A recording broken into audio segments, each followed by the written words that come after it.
Their postseason lives against Ohio State, led by Noah McGowan, who has driven the Buckeyes as one of the most improved players in all of college baseball.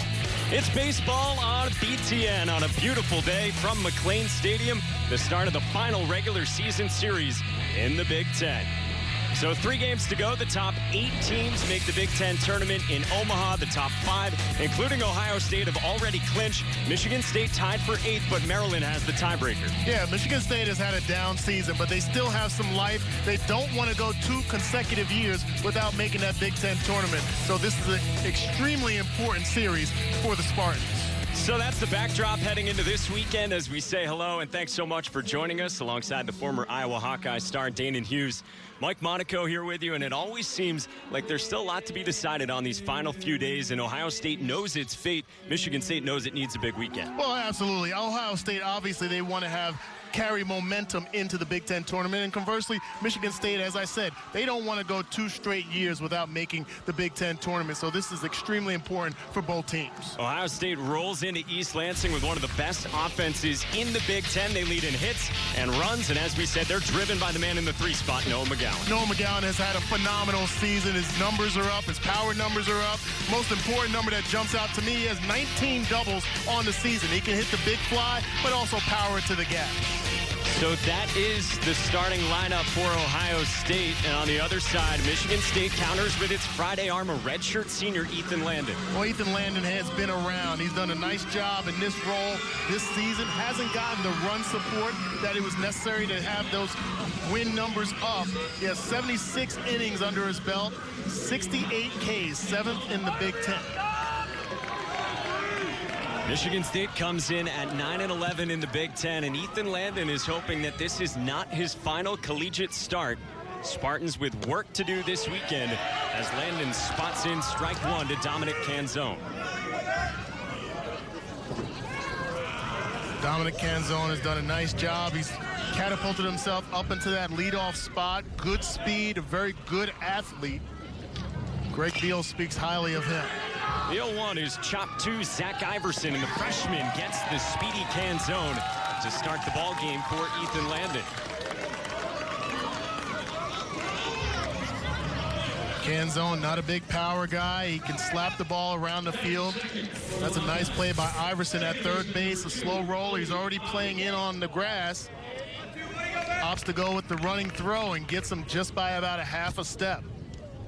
Good start for the Spartans. So now Kobe Foppe, junior college transfer who's been in the middle infield all year for Ohio State, takes ball 1 from Landon.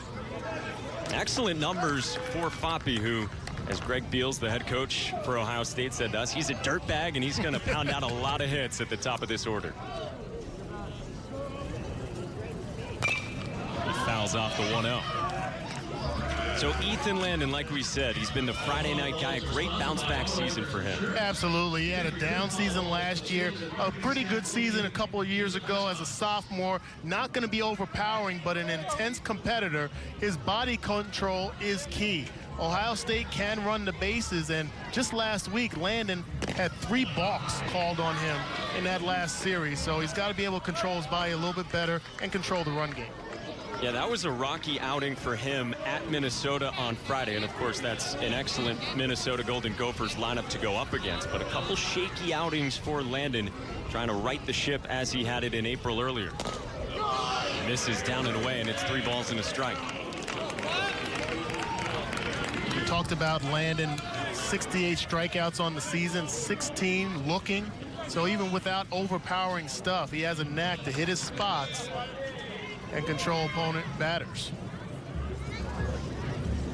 And he yanks that one outside, so it's a 5-pitch walk, and Kobe Foppe's aboard.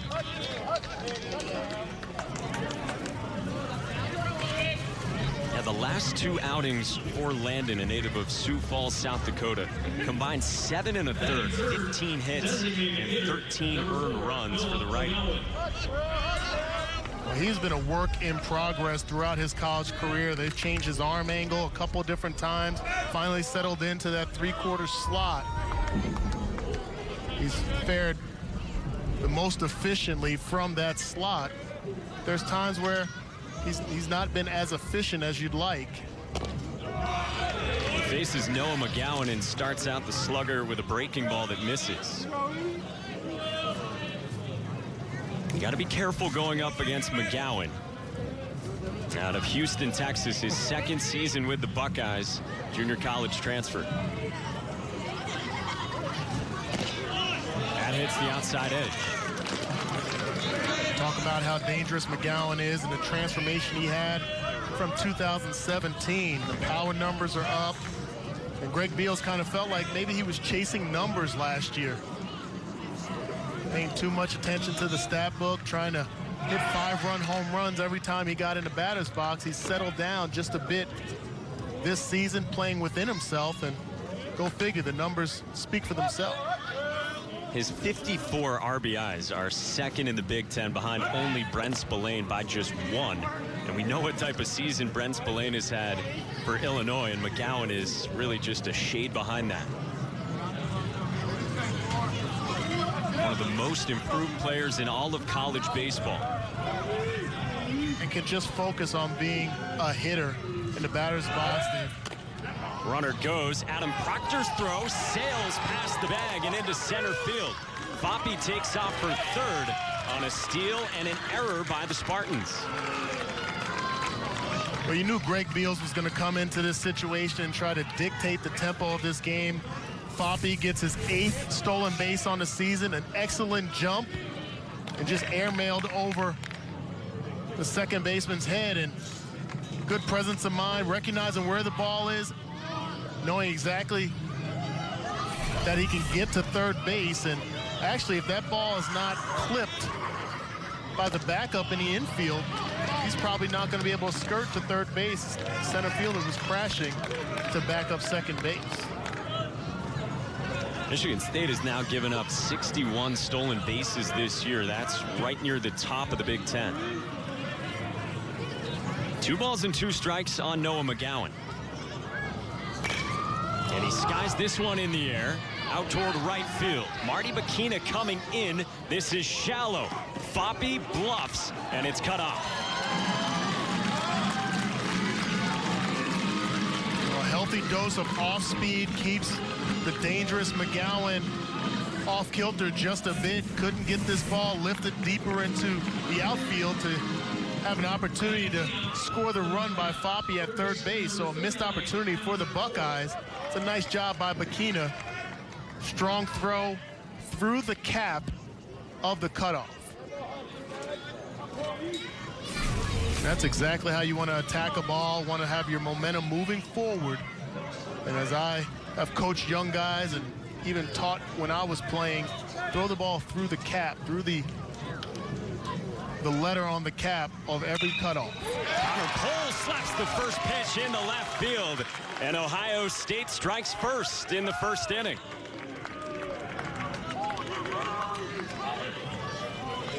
Nice clutch 2-out hitting by Pohl, and this is the first fastball we've seen from Landon. Challenge on the inside part of the plate, nibbled on the outside in the first few batters, and Pohl, give him credit. He is ready for it, gets his hands inside the ball, and drives it past the third baseman. 48 RBIs now for the sophomore Connor Pohl, who's had an excellent season after he wasn't a regular starter last year as a freshman. So the Buckeyes on the board first. Here's Tyler Cowles, and the left fielder takes ball 1. Great senior season for the left fielder, who's fit comfortably into this explosive lineup in the 5 spot. Talk so much about McGowan and Canzone, but this young man has done a nice job, Cowles, with his opportunity this season. He lifts this one to right, and Bacchina's got it to end the first inning. Final weekend of the regular season, and the Buckeyes get the first tally. Well, all season, Michigan State has been trying to get the bats going. .239 average, second lowest in the Big Ten, but they do have a power threat in the 5 spot in Marty Bacchina. Well, Marty Bacchina has done a nice job this season, leads the team with 6 home runs, doubles, and extra base hits. Has been the norm for him. He plays a great outfield as well, one of the leaders on this team, but they need he and the rest of his crew to step up today offensively. Well, the Friday night arm on this Thursday afternoon for Ohio State is Connor Curlis, a lefty who's got a lot of movement on all his pitches. Yes, he does. He does a nice job this season. You see his ERA 3.72, 67 strikeouts, almost identical to what we've seen in numbers from Ethan Land in his scouting report. 87 to 89, not going to be overpowering. He has to spot up his fastball because he leans on it so well. Now, he does have a tendency, Mike, to press. When he does press, he might ramp up his velocity, but that's when he gets hit the most. Nice afternoon in East Lansing, Michigan. Temperatures in the mid-70s, a breeze blowing through McLean Stadium as well. For an important matchup, especially for Michigan State. As we said, the Spartans come in at 9-11 in the conference, tied for 8th with Maryland. Terrapins with the tiebreaker, and they are at Indiana this weekend. The speedy Danny Cleaves is the leadoff man, and it's 0-1. Cleaves has been one of the hottest hitters recently for this Michigan State offense, and he's one of those speed threats at the top.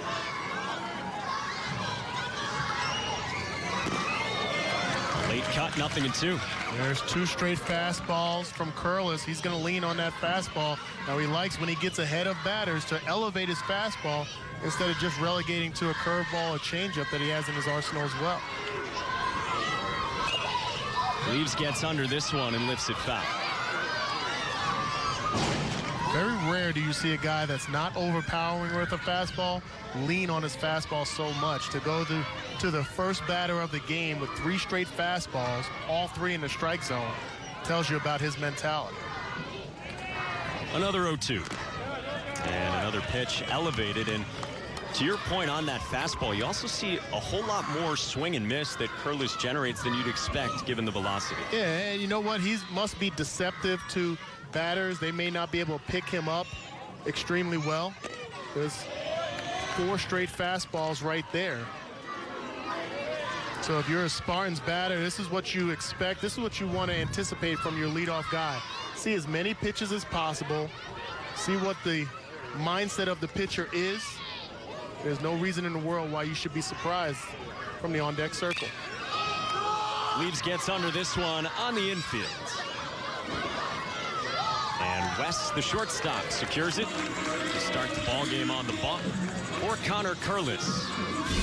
Well, infield defense has been a problem for Ohio State, but they love what Noah West has added there at shortstop. Connor Pohl has a strong arm at third, Coffey at second.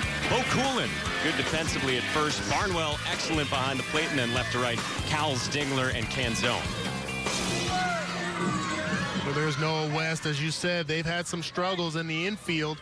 They really believe in that young man, that he can be the catalyst of this defense and one of the leaders, and you always hear it in pretty much every sport.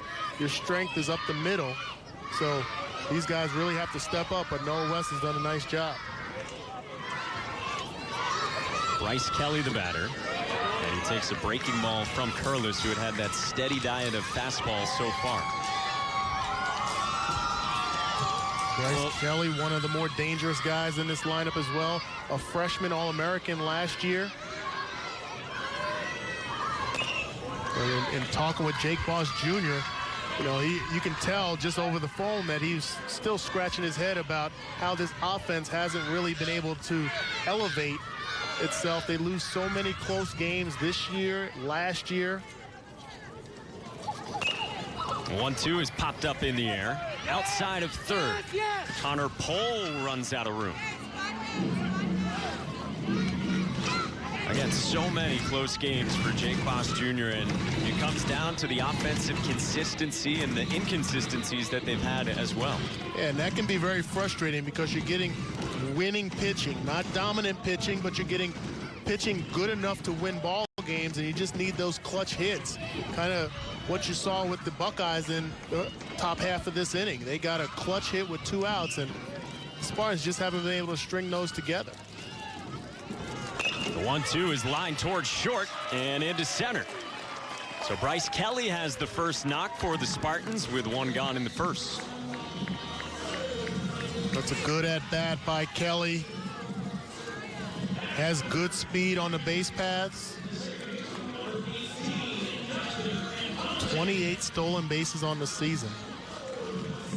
Against the lefty. Now in this situation, as you see the numbers, remember Brandon Hughes last year, a great outfielder for the Spartans, but he's climbing the chart pretty close to topping the record.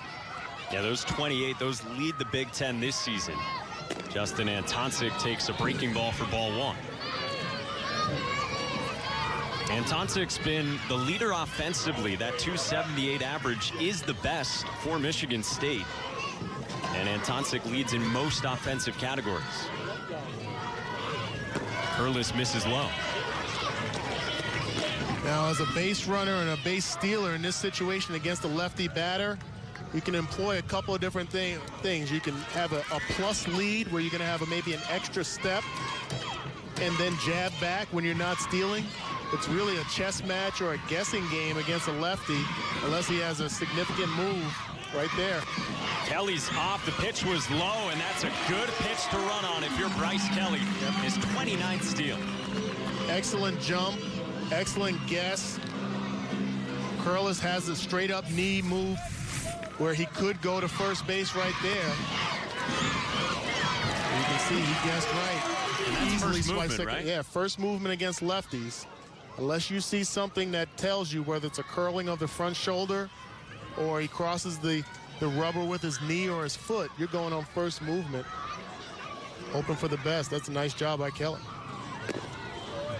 And Curlis does connect for strike 1 against Antoncic. And you would think because of a guy like Curlis who leans on his fastball so much, it'd be more difficult to steal bases, a little bit easier for the catcher to throw out runners. But Kelly made it look easy. The 3-1 is popped up in the air. That is drifting foul above the dugout. Well, Michigan State as a team loves to run, and you'd think that the way the season has gone with the bats, that even more so when they get the runners on, they might try to force this issue here in these final few games of the regular season. Well, they have to. They've gone through 44 games, I should say 47 games, and not been able to have consistent production offensively. So manufacturing runs can be the game plan for Jake Boss Jr. and this Spartans team. Get guys to third base, bunt guys over when you have the opportunity. Hit and run, running hits. Some good at-bats here as Antoncic fouls off another. Leaves at the top of the order. Now Antoncic here in the 3 spot.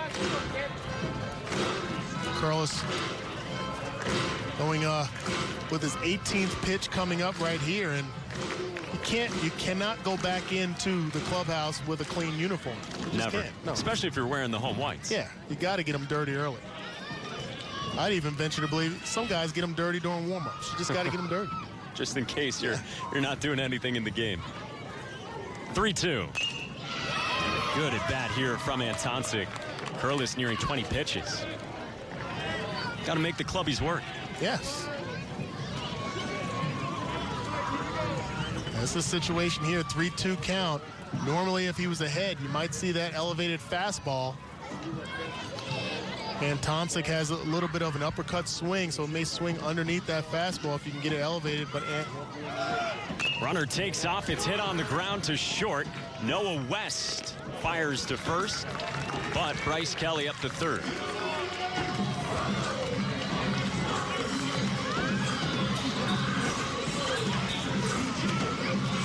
Well, what Bryce Kelly at second base is recognizing is the tempo of Curlis, what he's doing every single time as he's peeking to second and going home, delivering. Makes it easier to jump. He's going to go back in the dugout and tell his buddies, so everybody's going to join in on the party if they get on second base. But oftentimes you can see opponent pitchers, they get into a rhythm, forget about base runners. You can't afford to do that with that guy with his speed.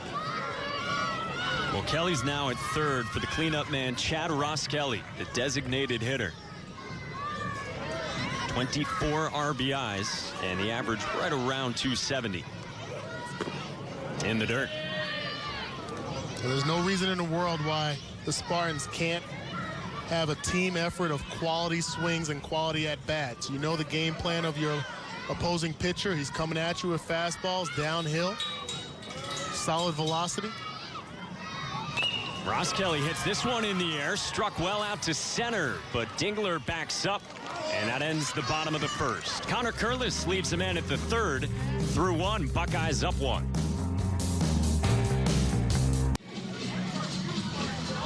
Ohio State got a run in the first inning on a walk, a steal, and a Michigan State error, and the Spartans bottom third in the Big Ten in defense this year. Kelly, Gleaves, and Bakina, the outfield, Iverson, King, and Tonsik McGuire. Very young infield, and the freshman Adam Proctor behind the plate for Ethan Landon. Young but athletic. This team is on the rise. They've had 2 stumbling seasons this year. They still can obviously add to their playing opportunities by winning this series this weekend and seeing what happens with the Maryland Terrapins, but a lot of young talent out there. It's a redshirt senior on the bump, and Ethan Landon starts his second frame with strike one against a freshman for the Buckeyes in Dylan Dingler, who is a natural catcher but makes his 22nd straight start in center field for Ohio State. Well, you and I were talking about the ability that Greg Beals has had to get a lot of athletes that happen to be playing behind the plate. Danny Gleaves comes all the way over into the alley to make the catch and set down Dingler. Yeah, Greg Beals, of course, he's got a soft spot for catchers, a former catcher himself, and he's not afraid to move them around. Dingler this year out to center, and Jalen Washington, who in 2016 made 60-plus starts behind the plate, caught every inning of that Big Ten tournament run that Beals' team had. And then, of course, he plays shortstop. Yeah, and he even said it back then. I remember talking to him in 2015. He said, you know what, next year I think he's going to be our catcher, but who knows, he might start at shortstop that final year or even in center field. So the ability to be able to attract those kind of athletes is a huge, huge plus for any program. To have catchers that can run and play other positions, it's truly a position. I say this to kids and parents all the time. You hit your way onto the field. If you can hit and produce offensively, they'll find a position for you. If you got some athleticism, I'm not a strong believer in guys playing baseball all year round, especially young guys. Get some speed and agility camps, go to different things that'll make you more athletic. If you can swing the bat, you'll find a spot. Well, this is the starting catcher, Jacob Barnwell, who grounds out to Zach Iverson, and there's 2 away and a good start for Ethan Landon in the second. Ethan Landon, a Kansas State transfer, came to this program. As I mentioned earlier, he had some issues with his arm slot. They tried to work with him, and I think that's a true testament to Jake Boss Jr. and his staff. Not giving up on kids, not pushing guys out, but working with them, changing arm slots, seeing the potential and competitiveness that these kids have. And we've seen Ethan Landon have some very good starts this year. We watched him go against Northwestern last month, 7 innings, 8 strikeouts, and his best start of the year was against a very good Michigan lineup. 8 innings, no earned runs, 9 strikeouts. I mean, that's what he's capable of. 1-1 on Bo Coolin. He has it in his tank, and like we talked about, he's not going to be overpowering, but he's going to come right at you. He's very intense, very competitive. He's been around.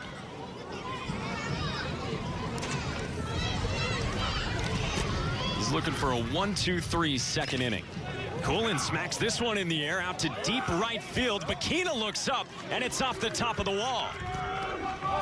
Bo Coolin speeds into second with a 2-out double. A little shimmy after the double. Gotta appreciate that. Flexible, too. You can add that to the scouting report. This is a great swing. Nice job by Coolin at that 8-hole. He gets a fastball down and in and puts a charge into it, and really no chance for the right fielder Bakina to make the play. Does a nice job with the ricochet off the fence. Can be a little tricky out there with the warning track right below the berm. And he plays it perfectly, holds him to a double. Coolin has just moved into the starting lineup on a regular basis at first. He comes up with the extra base knock in the second, and 2 outs for Noah West. West is another guy that has stepped into a starting role. We mentioned he's the best defensive infielder on the team. tore his ACL late in the summer in summer ball. So they waited for him to get back to full strength, and then they wanted better infield defense. That's a true testament to his work ethic to get back after that knee injury and still be a staple defensively. And he has to come along a little bit with his bat. They expected that. They understand that. Greg Beals has spoke about that, but they are very happy with him defensively. And his bat has really picked it up recently. He had a grand slam against Purdue on Sunday. Landon misses, and he falls behind 2-1. Ohio State has been locked in recently. Buckeyes have won 4 of their last 5 Big Ten series, and they try to take down Sparty now.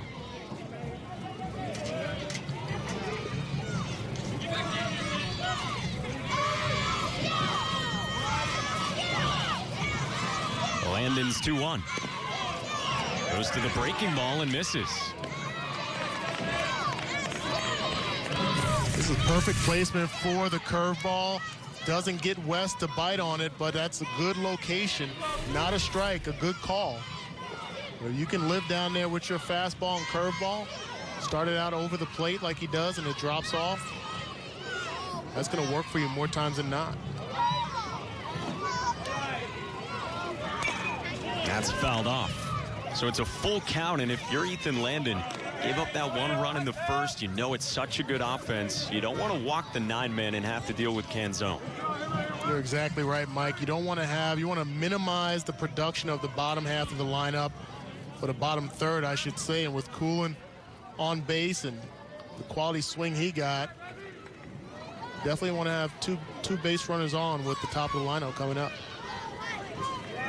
Payoff pitch. Swing and a miss.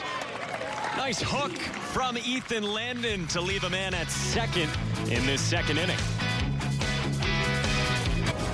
Baseball on BTN is brought to you by State Farm. Here to help life go right. Nice day in the Mitten in East Lansing, Michigan. Bottom of the second inning with temperatures in the 70s, and so many of the teams, of course, in the Big Ten have been waiting on this great weather that we've finally had here in the month of May. It has been rough sledding for a lot of teams around the Midwest, and the weather, not just the Midwest, I guess around the country, the weather has not been favorable for baseball. But this week and next week, Big Ten tournament in Omaha should be pretty nice. Marty Bikina, the 5-hitter for Michigan State, trying to do whatever he can to get the Spartans to Omaha. Again, as we said, tied for that last spot, but Maryland has the tiebreaker on Michigan State, and the Spartans really been scuffling of late. They've dropped 8 of their last 10 to stumble into this final regular season series. Connor Curlis with a 1-2. 2 balls and 2 strikes on Bikina. In talking with Jake Boss Jr., the mindset is, hey, we just need to handle our own business. But in the back of his mind, he recognized that we just need to be 1 game better than Maryland. 1 game better than Maryland will get us in the tournament, and you never know what can happen there. And you want to control what you can control, but you take some solace in the fact that Maryland has a tall order going to Bloomington against that Indiana team. That's right. You're on your home surface, you're on your home turf, and you're able to control your destiny by winning this series. You have to anticipate that Maryland may struggle on the road against an Indiana team that has had some lulls down as of late. Very strong earlier this season. So you never know what can happen. Even getting into the Big Ten tournament, the last 3 years, you had a 3 seed, a 4 seed, and a 5 seed that have won the tournament. One of them obviously being the Ohio State Buckeyes. But just a couple years ago, they faced a number 8 seed in Iowa to win that Big Ten tournament. Well, the Spartans are really making Connor Curlis work early in this ballgame. 29 pitches in just the 3 outs so far for Ohio State starter. Even though they have a goose egg on the board, it's still early in this game, but I like the approach that they're taking hacks at that fastball. They knew the game plan in the scouting report. Bikina shoots this one towards center field on a line and down for a hit. Big turn at first, and it's a leadoff single for Marty Bikina. Another excellent at-bat to start the inning off. Bikina, we talked about earlier with his power numbers, but just continued to battle and grind. Fought off a first swing of the at-bat was a curveball, and then just continued to foul off until he got a pitch over the plate and drives it right where it came from. Junior out of Chicago, Marty Bikina's on base. Now another upperclassman in the senior first baseman, Zach McGuire. Another one of the power threats for the Spartans. Strike one from Curlis. And we saw Bryce Kelly swipe second base. Marty Bikina, not the fastest young man on in this program, but he does have 4 stolen bases out of 4 attempts.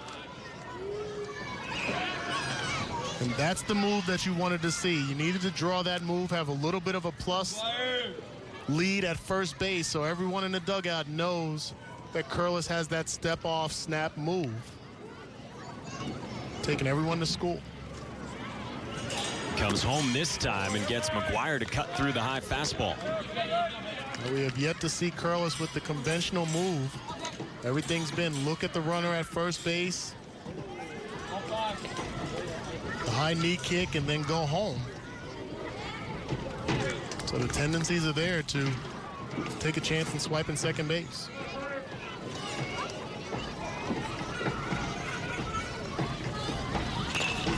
Hit hard towards short, sliding stop West to second one. The turn for 2. West, Foppe, Coolin, well executed. Nice job by Coolin. Not a strong throw from Foppe at second base, but a hard hit ball to shortstop. Nice glove, relay, tough throw, but nice job to complete the double play by Coolin. Well, Noah West, who started it, Bo Coolin, who ended it, they're essentially in this lineup on the infield for their defense, plus guys defensively. Zach Iverson, the third baseman and the 7-hitter for the Spartans, another one of the freshmen out of Charlotte, North Carolina.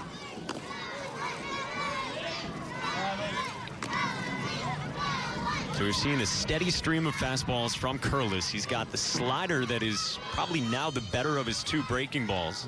You see the curveball still and a changeup as well. I got a lot of production from him last weekend.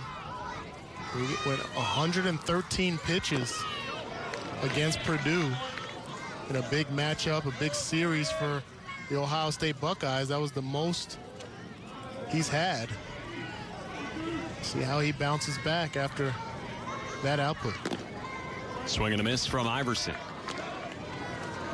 Yeah, Curlis is the Friday starter despite Ohio State having one of the most talented arms from a draft perspective in Ryan Feltner, who's their Saturday starter consistently in the mid-90s. Curlis is 2-2. Called strike 3. Iverson goes down looking. Curlis gets some help with the double play ball, and the top of the order on the way for Ohio State, up by 1. Couple hits aside through the first 2 innings here in East Lansing. Ohio State got a run in the first on a nice day at McLean Stadium. Dana Hughes, Mike Monaco, our entire BTN crew.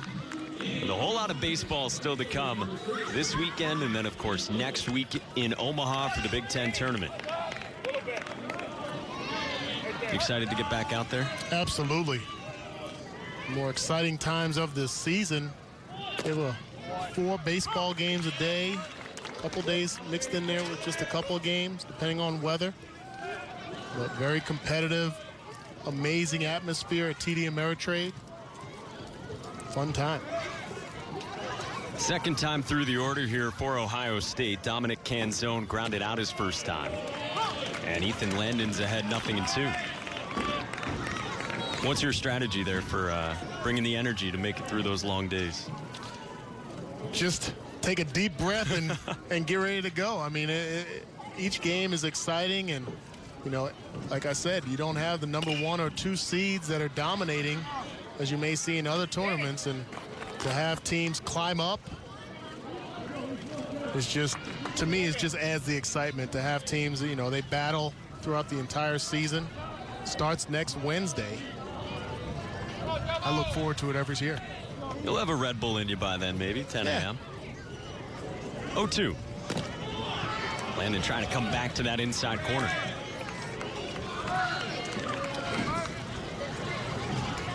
Kevin Kugler's on the games. He's a local guy. He needs to bring me breakfast and steak and eggs. That's a requirement. He's so selfish, man. I don't know.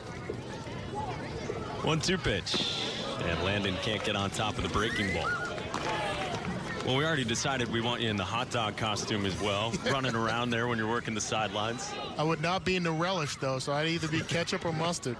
Can't do the relish. Me and Scott Pose. How about that? That's a tag team. Hit on the ground just past Landon. And Tonsick steps forward in time, and they get Canzone. That's a couple close ones for Dominic Canzone. It's a nice job sticking with the play there, but my initial thought that he might have beat that out. I wonder, as I saw it go unfold, it looked like maybe he stepped on the middle part of the base. Yeah, he's out. That's a good play. Good call. Daniel Jimenez, the first base umpire right there, as Kobe Foppe serves one into right field. Big turn, but Kina throws back to the covering catcher, Proctor. Second time Foppe's been on. He had a walk and a run scored in the first. It's a good hustle by Proctor, backing up first base. I love to see young men go with the back pick at first base, try to keep their runners honest. Allow them to get the aggressive turn at first base where a bobbled ball in the outfield, maybe an errant throw off target where you can take second base and immediately get into scoring position. Well, now Noah McGowan, and Ethan Landon survived him the first time, got McGowan to pop out to right field. Man on with one out, and Landon will check on Foppe.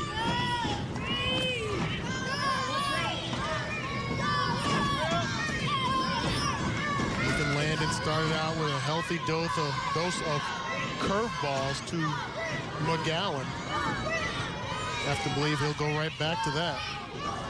He does go off speed, and McGowan chops it foul. And we talked about how he's one of the most improved players in the entire country. 54 RBIs this year. He had just 19 last year. First day of the season this year, he had 10. Yeah, he did an outstanding job growing over the season, as we talked about earlier, just staying within himself, not chasing numbers, not trying to do too much. He has the athleticism and the power. That's the State Farm state of success as McGowan rolls it to second. Slow developing, so Michigan State just gets the lead runner for out number 2.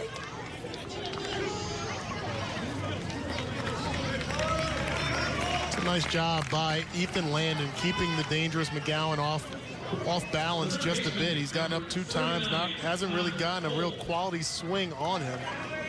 First strike of that at bat was off speed and got him out on his front foot. Induced the ground ball to second base there.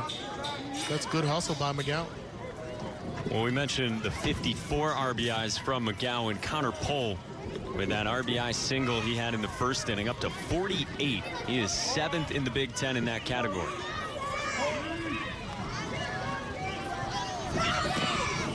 Landon starts him away.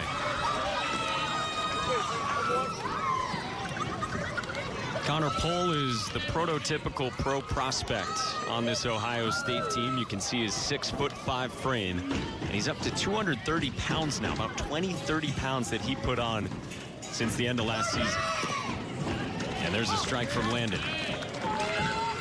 Ohio State has had some big boys play baseball around here. McGowan obviously at first base. And as you talked about Pohl here, Urban Meyer might want to take a look at him. Can always use size. Yeah. Find a spot for it defensively, big, special teams. athletic kids. Hit hard in the air out towards center. Danny Gleaves got a good read on it, and that ends the 3rd inning. So another base runner for Ohio State, but Ethan Landon in a 1-run game. last 3 days of the Big Ten regular season, we're here in East Lansing and elsewhere in the Big Ten. Minnesota leading the conference coming into the weekend, gets a win over Rutgers here today. So with that win, and if Michigan were to lose to Purdue today, they get started in a little over an hour. Minnesota would lock up at least a share of the regular season title. What a great season. John Anderson, 37th year at the helm of that program, and every year they seem to be a team to be reckoned with, and tops the Big Ten again for the regular season and hoping to make some noise in the postseason and even possibly hosting a regional. It's been such a remarkable season, like you said, for John Anderson in Minnesota. Now 17-4 in the Big Ten, ranked 15th in the national poll, so they are right in that discussion. You think they're in pretty good position for a national hosting possibility? Well, they are, and they're one of the more complete teams in the country. They do it well on a pitching mound, offensively, defensively, just a complete team, a fun team to watch. Ryan King is the 8-hitter for Michigan State, leading off this bottom of the third. And he works it back to 2-2. And Daniel, we remember that first weekend of Big Ten conference play. We were out in Nebraska. We got a look at Minnesota very early on and talked about the veteran lineup they've had, but those young pitchers as well. Those freshmen have been so important. King hits this one on a line to left for Tyler Cowles, and out number one. You're absolutely right, Mike. It was a joy to see, and obviously he's set up a program. There's a difference between having good teams. We've seen teams come and go, but having a program where they just continue to churn every season. They just reproduce different talent, whether it's on the mound or defensively or more importantly in the box, obviously. And John Anderson, I don't think there's many better than him. Yeah, Michigan State was out there in Minneapolis last weekend. They lost 2 out of 3 at Minnesota. And Jake Boss Jr. said that is as good of a ball club as we've seen all year long. Yeah, and they actually played well. And Jake Boss Jr. spoke about, hey, 26 of the 27 innings, we played really well. Good baseball, but that's a really good team. And they won the first game of the series 6-5, and then had one bad inning where they gave up 8 runs, and he just gave all credit to the Golden Gophers.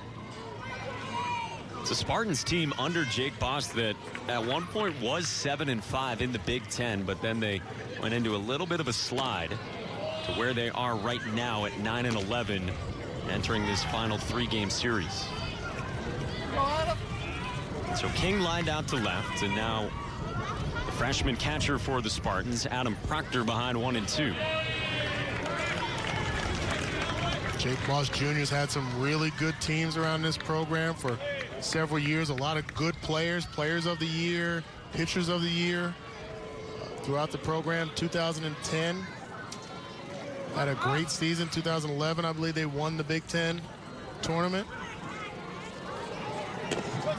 2-2 just misses outside from Curlis. It's a good fastball. Actually ended the inning with that same fastball just a little bit outside. That's a nice frame by Barnwell. A good, strong fastball. Heck of an at-bat there from the 9-man. The freshman catcher, Adam Proctor, to work it all the way back full. And a 1-out walk for the Spartans. You can see from the time that ball was released, the frustration on the face of Curlis, walking the 9-hole batter. It's the first walk issued by Curlis today. He walked 4 in his last outing Friday against Purdue, and Greg Beals said he didn't have his best command, but he really powered through that, ended up throwing 6 innings and only gave up 1 run. But now he's got to deal with the top of the Spartans order with Danny Gleaves. He pulls back.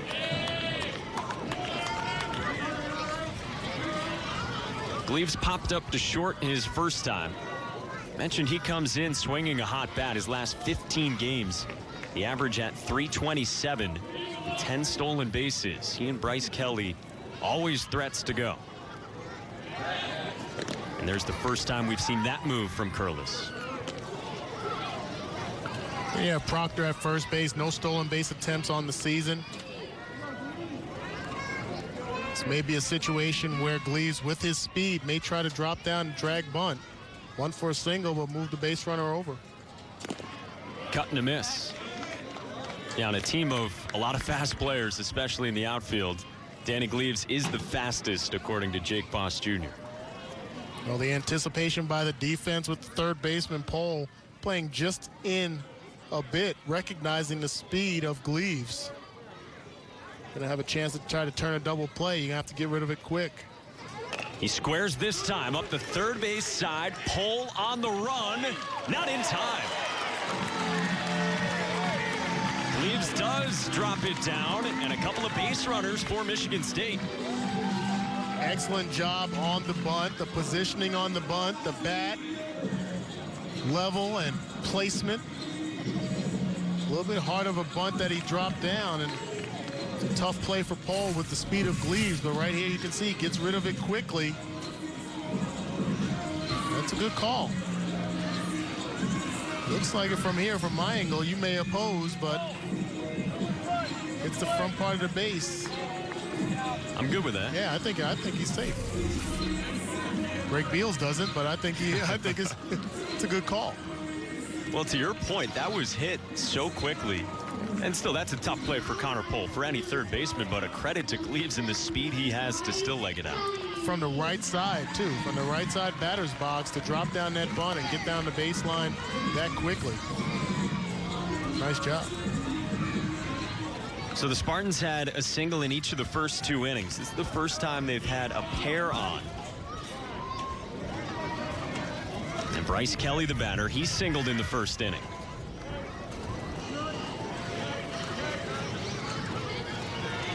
And he takes a first pitch strike. Mentioned the freshman All-American season for Kelly last year when the average was .352. He got the Steve Garvey Award from Michigan State last year as their most improved player.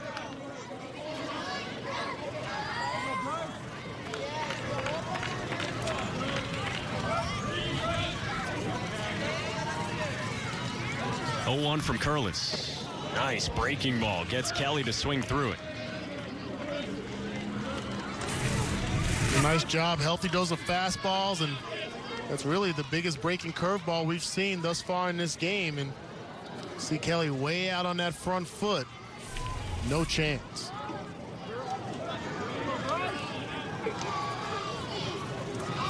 Two on, 1 out. Slap foul. It is an unconventional swing. Jake Boss Jr. tells us that about Bryce Kelly. But he's been out on his front foot here against Curlis. It's about getting the job done as well. You can look through the history of the game of baseball. Guys set up differently, open stances, tight stances, wide stances, no strides, but it's about where the bat how the bat goes through the zone. Roller back past the mound. West taps the bag to first. Not dug out by Coolin. Proctor slammed on the brakes at third. Ohio State, which has had defensive issues on the infield all season, can't get out of the inning. We've seen a couple of tough plays at first base, trying to turn double plays, a couple of dirt balls.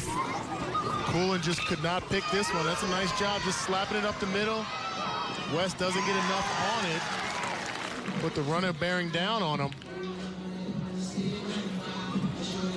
That's a nice job by Coolin. He blocks this ball, keeps it out in front of him. If it skirts past him, he may have Proctor score the first run of the game for the Spartans. Sunny day. Coolin's got the shades on. Trying to be in the best spot to receive those throws. So now the 3-hitter for Michigan State with Justin Antoncic.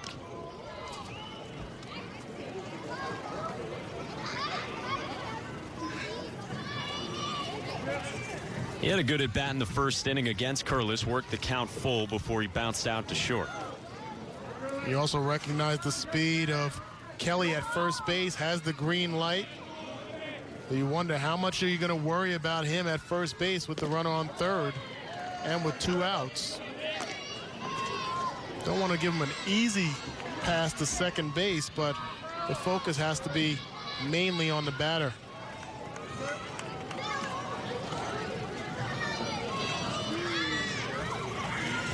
Spartans trying to pull level here in the bottom of the third.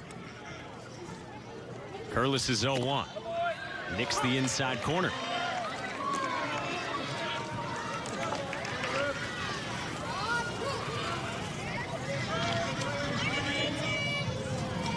The southpaw starter, Connor Curlis, has had to work so far. And now Jacob Barnwell dishes out the signals.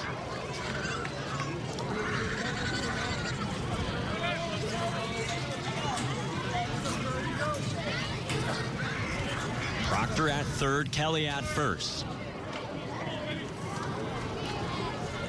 0-2. Poked foul. And Kelly was off.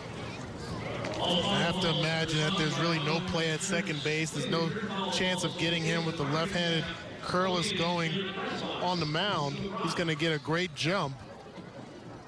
No need to risk a throw out into the outfield and allow Proctor to score easily from third base.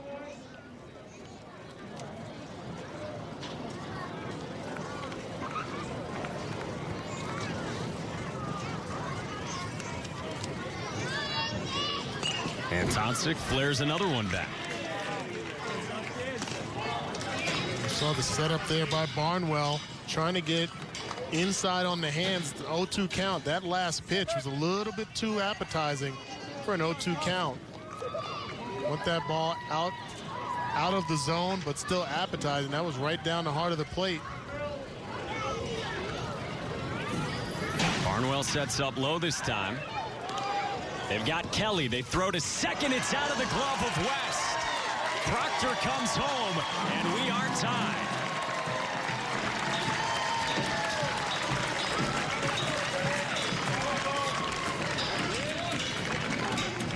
Infield miscue by the Buckeyes opens the door up for the Spartans to score the first run. It's a nice job right here. Everything is textbook. Noah West just has to get that tag down. He rushed it just a bit. As you can see right here, stabs at the ball. Actually, it looks like he was late to get to second base. Probably wasn't even going to have a chance to get the speedy Kelly at second base, and Proctor scores easily. And now good speed with Kelly at second, and Tonsik pops this one up. Right behind the bag, West secures this, but not before Michigan State finds a way to level this game at 1 through 3. Always a good time for some dizzy bat. Fourth inning in East Lansing. 1-1 the score, and I wouldn't want to try to find my seat after that. I'd have to spin just once. Just once. I'm already halfway dizzy. The speed to the finish line. Oh, and then you gotta clothe yourself too. It's impressive. Yeah, I wonder how far you have to get down the line before you get back to normal. Take me a couple innings. Well, we're a few innings into this one. Start of the fourth. Michigan State just pulled level on the Ohio State error at shortstop from Noah West. Tyler Cowles, the 5-hitter, takes strike one from Ethan Landon.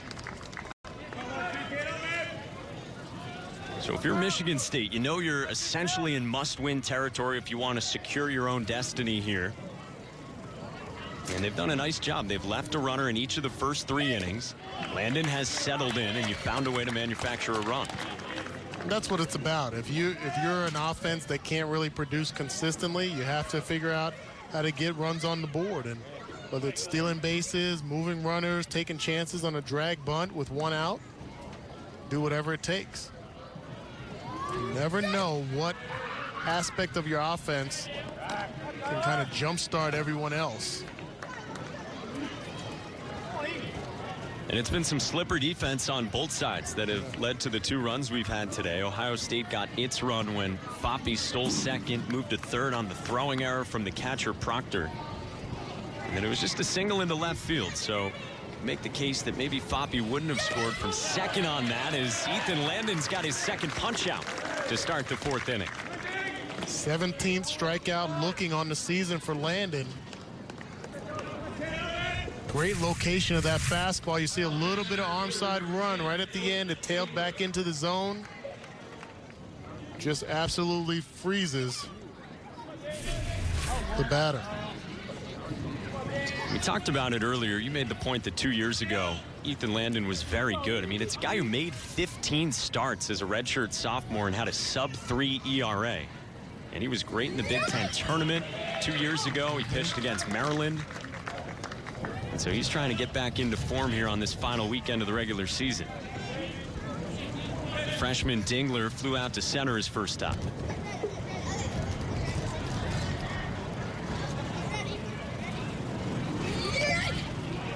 We're speaking so much about Michigan State and their opportunities, obviously, in this game to push themselves into the Big Ten tournament, but you can't say enough about the Maryland Terrapins. I mean, they burst on the scene when they first got in the Big Ten Conference and went to the Big Ten championship, a tournament championship that year.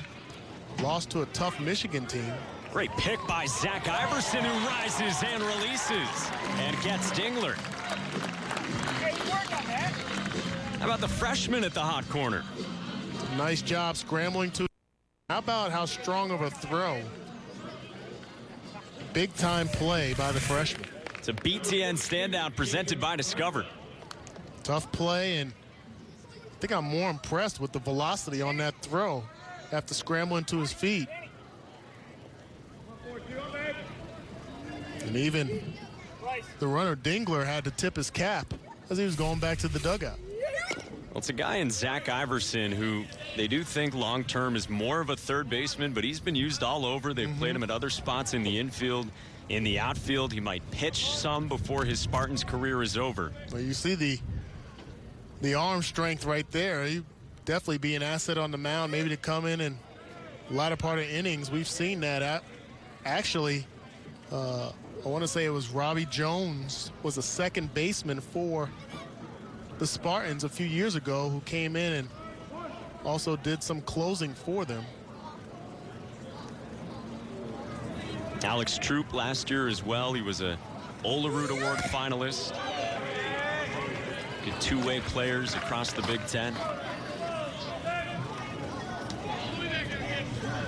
And Landon trying to find his command here and finish off what would be his first 1-2-3 inning. Barnwell grounded out to third his first stop. There's a strike.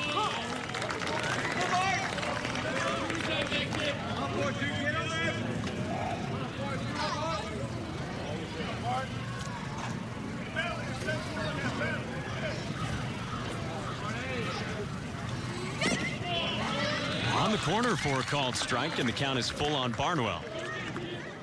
Again, locating his fastball. He's really on his game right now. We've seen a couple of quality swings from the Ohio State Buckeyes, but for the most part, he has been pitching extremely well and not allowing them to really get comfortable in the batter's box. 2-out walk here for Jacob Barnwell. So we told you Ohio State right now is already locked into a spot in the Big Ten tournament. 5 teams aren't, so there are 6 teams. These are them for 3 spots, hoping to extend their season to Omaha next week. Well, we talked about Michigan State, Iowa. A tough road. They're playing Penn State, who's last in the conference with just 3 wins in Big Ten play. But I was coming off a tough weekend where they lost 2 out of 3 against Northwestern, who's not even listed on there. And their season is coming to an end this weekend as well. So things have to turn around for a few of those teams to continue on into the tournament. Barnwell at first, and Bo Coolin fouls the first pitch off. And how about some of the teams that are in that 6-team mix? When you talk about Indiana and Nebraska, those were the top 2 teams in the Big Ten preseason poll. Yeah, Nebraska hasn't had a favorable year, and you know, for many reasons it'd be great to have them in the tournament, being that the tournament's in Omaha. I remember a few years ago when Indiana was a 1 seed, I believe, and Nebraska was a 2 seed. Wind up meeting each other into the championship, and TD Ameritrade was as live as I've ever seen a baseball stadium. The atmosphere was incredible. Kyle Schwarber was a part of that Indiana team, Sam Travis. Coolin skies this one down the line. Bryce Kelly chases, and it's 0-2 on Bo Coolin. And some great Indiana teams the last few years. Tracy Smith and now Chris Lemonis. Yes, they have, and they've done it in complete fashion. I mean, they have years where they have dominant pitching, then dangerous lineups, batting lineups, and defense. They're just one of the more solid, consistent teams in the Big Ten. I'd say Indiana, along with Minnesota, always pretty strong. Runners off in the 0-2 is flared foul. You talked about Maryland earlier in this half inning. It's the Terrapins visiting Indiana. And you can catch that one later on tonight here on BTN. And of course, if you're Michigan State, if you're the Spartans fans, you are rooting for the Hoosiers this weekend.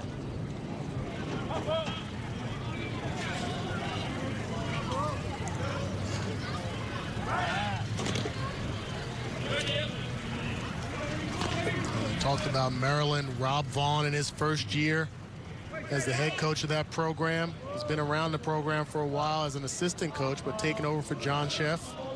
And really doing a nice job keeping them relevant and strong in the Big Ten Conference. Last weekend, they swept Rutgers. Prior to that series, Rutgers actually was ahead of them in the standings and putting themselves in a position to make their first postseason since coming into the Big Ten Conference. And Maryland went in there and got all 3 games, jumped over them in the standings.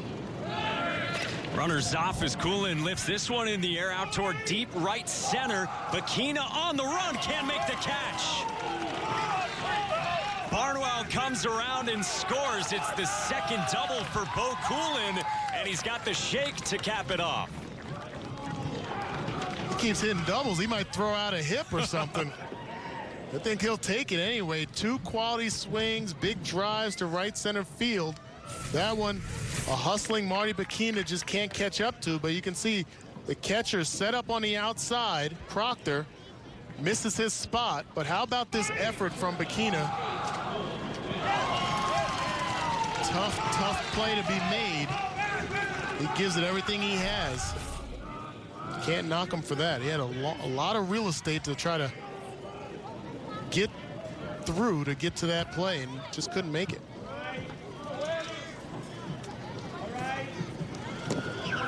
Noah West, the 9-man now. He takes ball 1.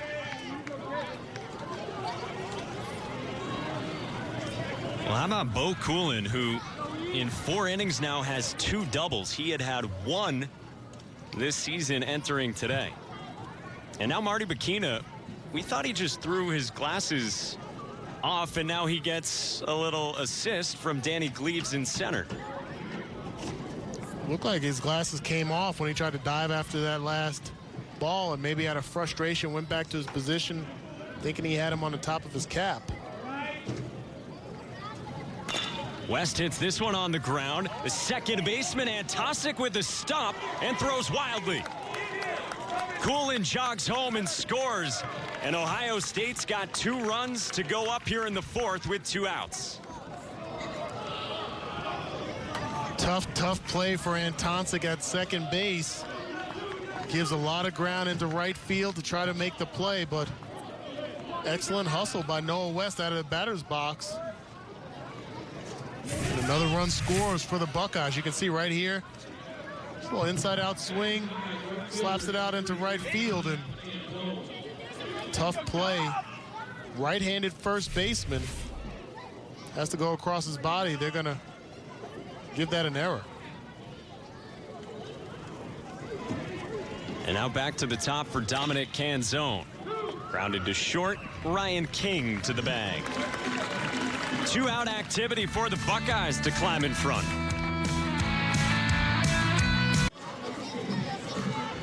Couple runs for Ohio State in the top of the 4th inning. Now the home half of the 4th with the Spartans down a pair with some work to do here in East Lansing.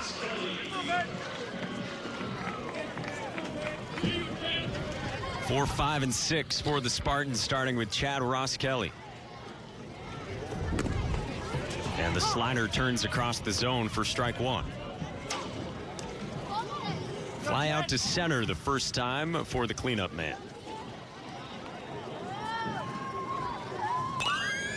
And this one fouled off, 0-2. Curl is changing things up just a bit, working backwards, starting off with the off speed. See that curveball coming in for the initial pitch. It makes the fastball look a little bit more lively.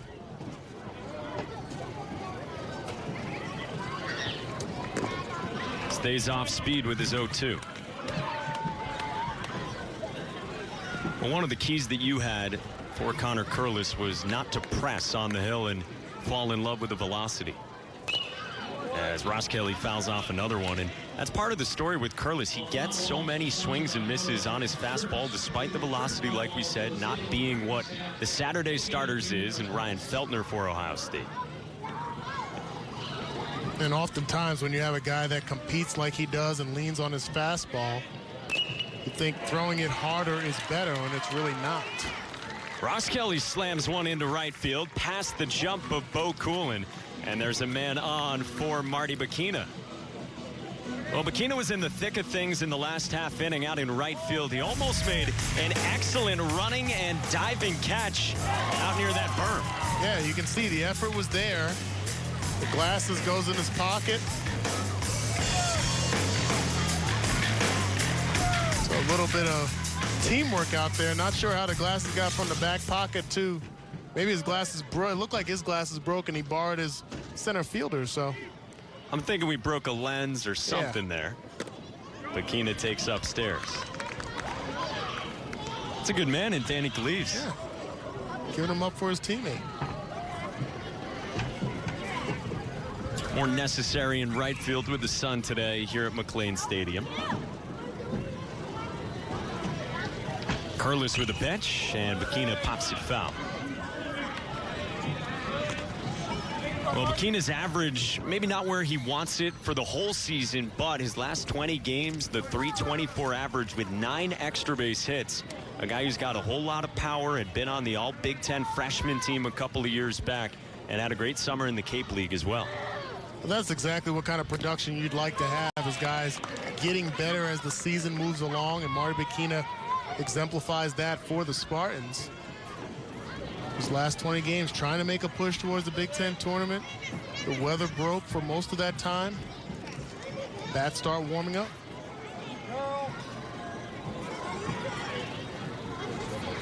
Bacchina was really the top pro prospect entering the year for Michigan State, and perhaps still is.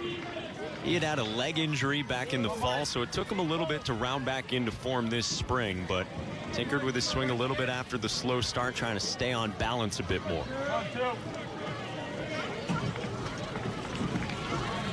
Curlis is behind in the count, 3-1. Bacchina pops it foul in a full count.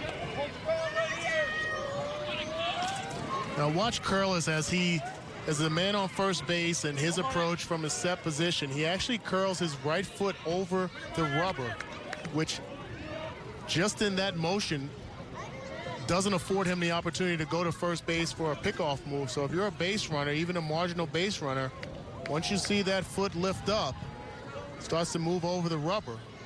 Right there. Go. Ross Kelly does take off as Bacchina drills it out to deep left center. Dingler tracks it down for out number 1. Well, right on cue with a full count offering, Ross Kelly was in motion, despite he and Jake Boss being the first to tell you doesn't have great wheels. And this is all about the coaching. Jake Boss Jr. trying to get things going, because Ross Kelly does not run well. You see the foot right there. He's going to go. Peeking in, it's a run and hit situation, not a hit and run. The difference, the run and hit, is the batter has the option to swing at the pitch, while a hit and run, he's protecting the runner. And he got a hold of that one. It's a nice job tracking it down by Dingler. He didn't cross over that time, so he still could go to first.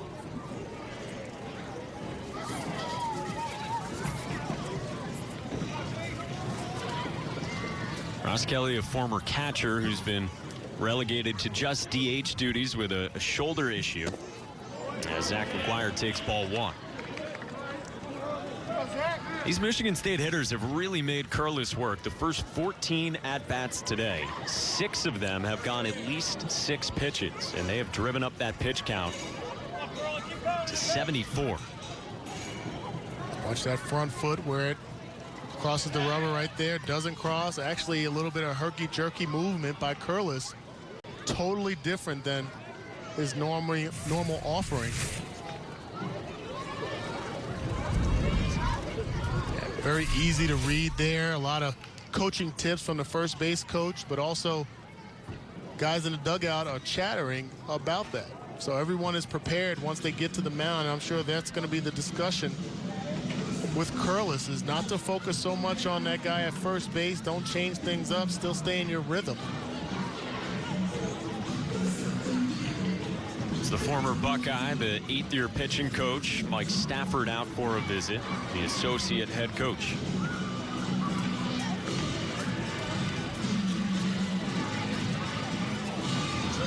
Well, tomorrow on BTN, this series continues right here in East Lansing. Buckeyes and Spartans battle it out again. Our coverage begins tomorrow at 4 Eastern right here on BTN, also streaming live on BTN To Go and Fox Sports Go.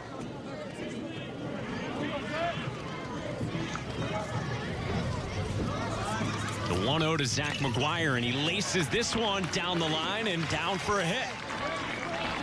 Ross Kelly to second, and a couple of knocks here for the Spartans in the 4th. Good quality swings, off speed from Curlis, down and in, and you see McGuire go down and get it. Good balanced swing there, and keeps the ball fair. It's a nice job. Good job of hitting.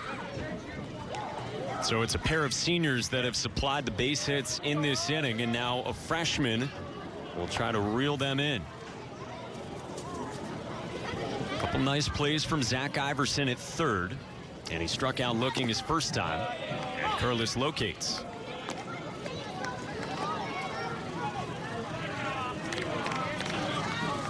Iverson hasn't seemed comfortable in the batter's box against the left-handed Curlis. Try to simplify things. If you're not able to distinguish those two pitches, just sit fastball. Try to drive it over the shortstop's head. He does get a fastball and tries to go the opposite way, but it's 0-2. And the mindset behind that, Mike, is to let the ball travel a little deeper into your stance. You're going to see the ball a little bit longer. You're not trying to yank the ball out of the park or pull it over the first baseman's head, which if you're trying to pull the pitch, you're going to leave yourself susceptible to the off speed. Try to drive the ball gap to gap on the left side. Try to go to left field. And they've got Ross Kelly now. They throw to third, and they grab the second out. So the lefty's deception with his moves there results in an out on the base paths. You can see the lack of comfort by Ross Kelly on the base pass. They recognize something about him. This is a good move. Recognizing the movement, maybe an early tell by Ross Kelly at second base. Easy out. And now Iverson lifts it in the air out to center. A backpedaling Dylan Dingler ends the inning. So it looked promising for Michigan State, but Connor Curlis out of trouble for the Buckeyes.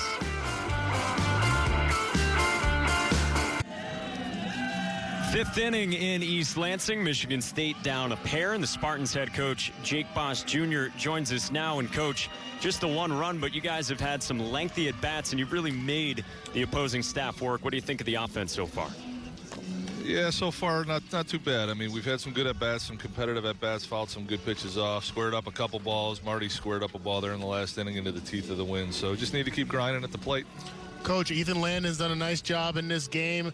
They've scored on a couple of 2-out hits, quality hits. But what do you got? What are you going to see out of him? Well, how much more should we anticipate from him now that these guys are coming through for the third time?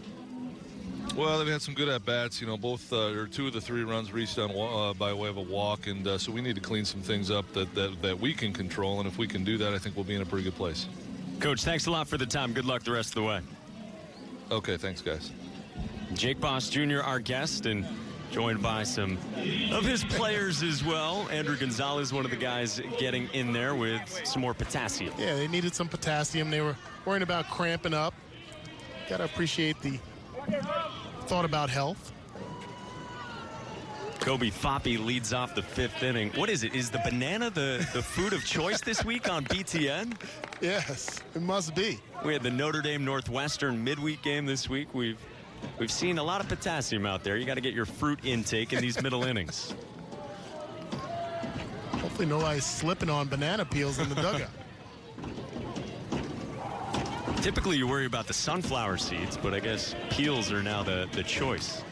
Well, the antics and the characters that are on display for the Big Ten teams that make the tournament, to me, are part of the fun. He seems to nurture that banana a little bit. Yeah. That's how you nurse it. Yeah. Slump the shoulders a little bit. Jake Boss Jr. has raved about the group of guys that he has on his team, and maybe the record not where they want it, but he has loved coaching this group all season. Landon's 3-0 pitch. Hits for a strike. I think just about each team in the Big Ten have displayed antics, not just in these games of the week, but also in the Big Ten tournament. I remember Michigan doing synchronized dances and stretches between innings. Mario and Luigi, two characters that Fighting Illini displayed a few years ago. Fun times. That's what it's about, having fun on the baseball field, beautiful weather, competing, national TV, and what more could you ask for? Yeah, and they're aware of it. They know when the interview's coming. Find the cameras. We'll get a trip to the mound here. That's the 3rd free pass issued by Ethan Landon. You don't want to do it against this part of the Buckeyes order as well when Michigan State is already down a pair.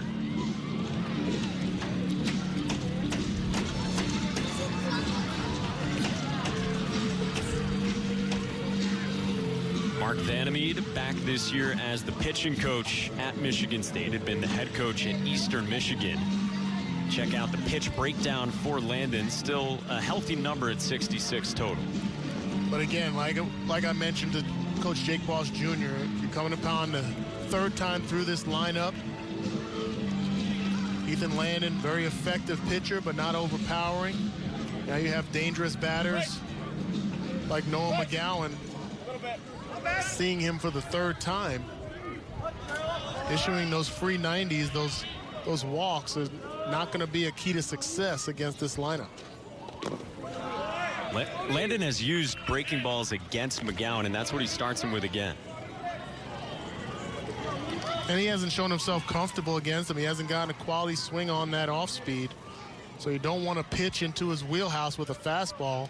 If you do, be careful on the location because he can make you pay.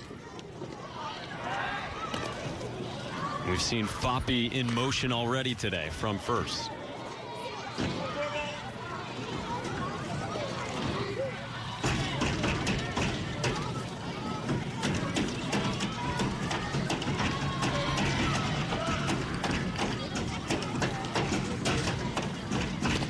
Big cut from McGowan, a ball and a strike. Almost lost the bat. The off speed again. Second time we've seen his off-speed work, change-up that works off the plate, almost loses the bat out of his hands. A violent swing. For a guy who had just 19 RBIs last year in Noah McGowan, he had 25 RBIs in the first 16 games of this season. He was the MVP for Ohio State back in their fall ball season, but they still didn't know exactly what they would get out of him here in the spring. And what a year it's been. Foppe needs the dive this time to get back.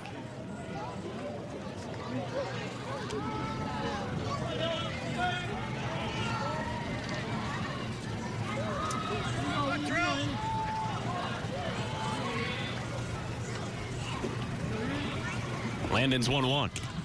There's a fastball, well located, and McGowan had a chance at a fastball for the rare time. And that's the frustration. You start guessing because you've seen so many off-speed, so many curveballs. Your initial at-bat, you're sitting fastball, thinking fastball, and you allow yourself to get in your own head, and you miss the pitch that you know you can drive.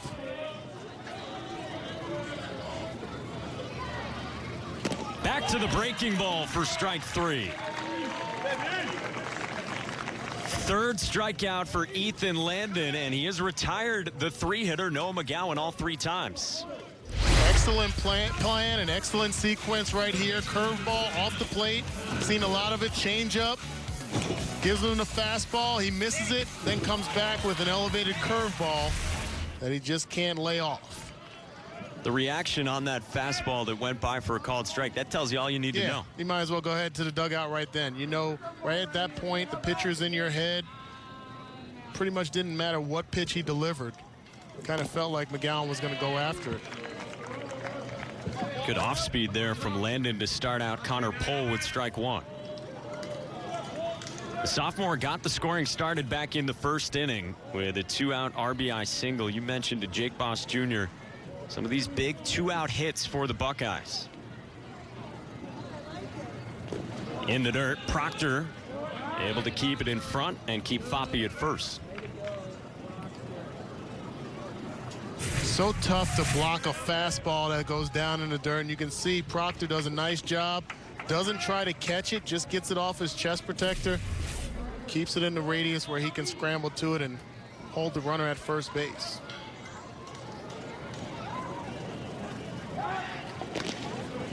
They really like what they have in Adam Proctor, the freshman out of St. John's, Michigan, not far from here in East Lansing. Had missed some time in late March, early April with some shoulder stiffness, so they were careful with that. But then he's been back there behind the plate since he's been healthy. Pohl hits it hard on the ground to second. Antoncic, King to first for 2. Ethan Landon strikes out McGowan, and he gets a 4-6-3 twin killing in the 5th.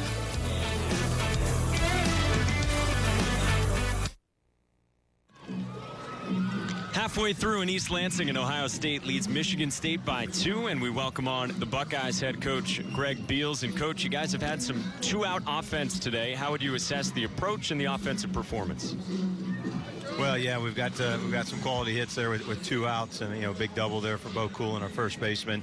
2 out and extended the inning, and then we get another one there. So high quality there with 2 outs. We need to string some more together here, though. Coach, talk about high quality. How about Curlis and how he's been dealing in this game? How much longer we're going to see him, and what's your thoughts on his performance thus far? So far, so good. He's been able to command his fastball around, and getting some swings and misses with that, and mixing enough with his off-speed stuff to keep him honest. And we're going to work his do a full pitch count today. So he's still got some work he can do today. Coach, thanks for the time as always. All right, thank you guys. All right, that's Greg Beals, the head coach at Ohio State. His Buckeyes up a pair. It's all about the fastball, as he said, for Connor Curlis, who faces 8-9-1 for Michigan State.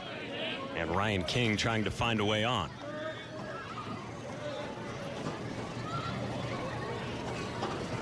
Junior southpaw out of Findlay, Ohio. 1 ball and 1 strike.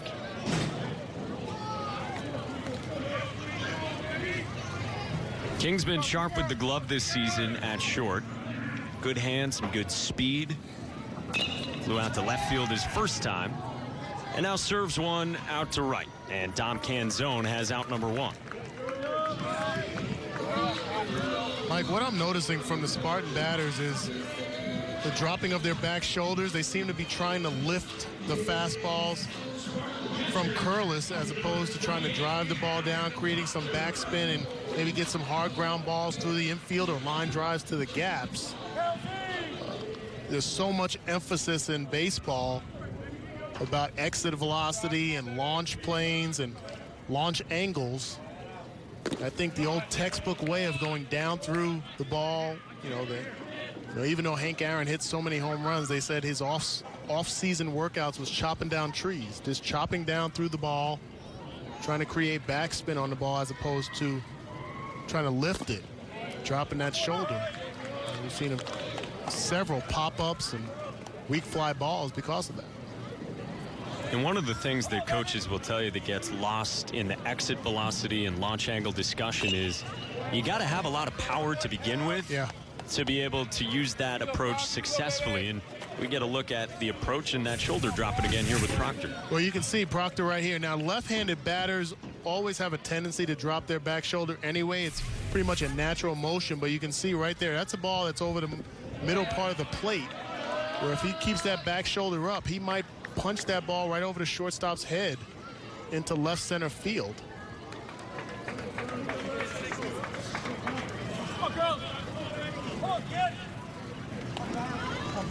Plus, dropping the back shoulder also forces your swing to be a little bit longer, which you can tell by these guys not being able to catch up to the fastball by Curlis. Hit hard into right field.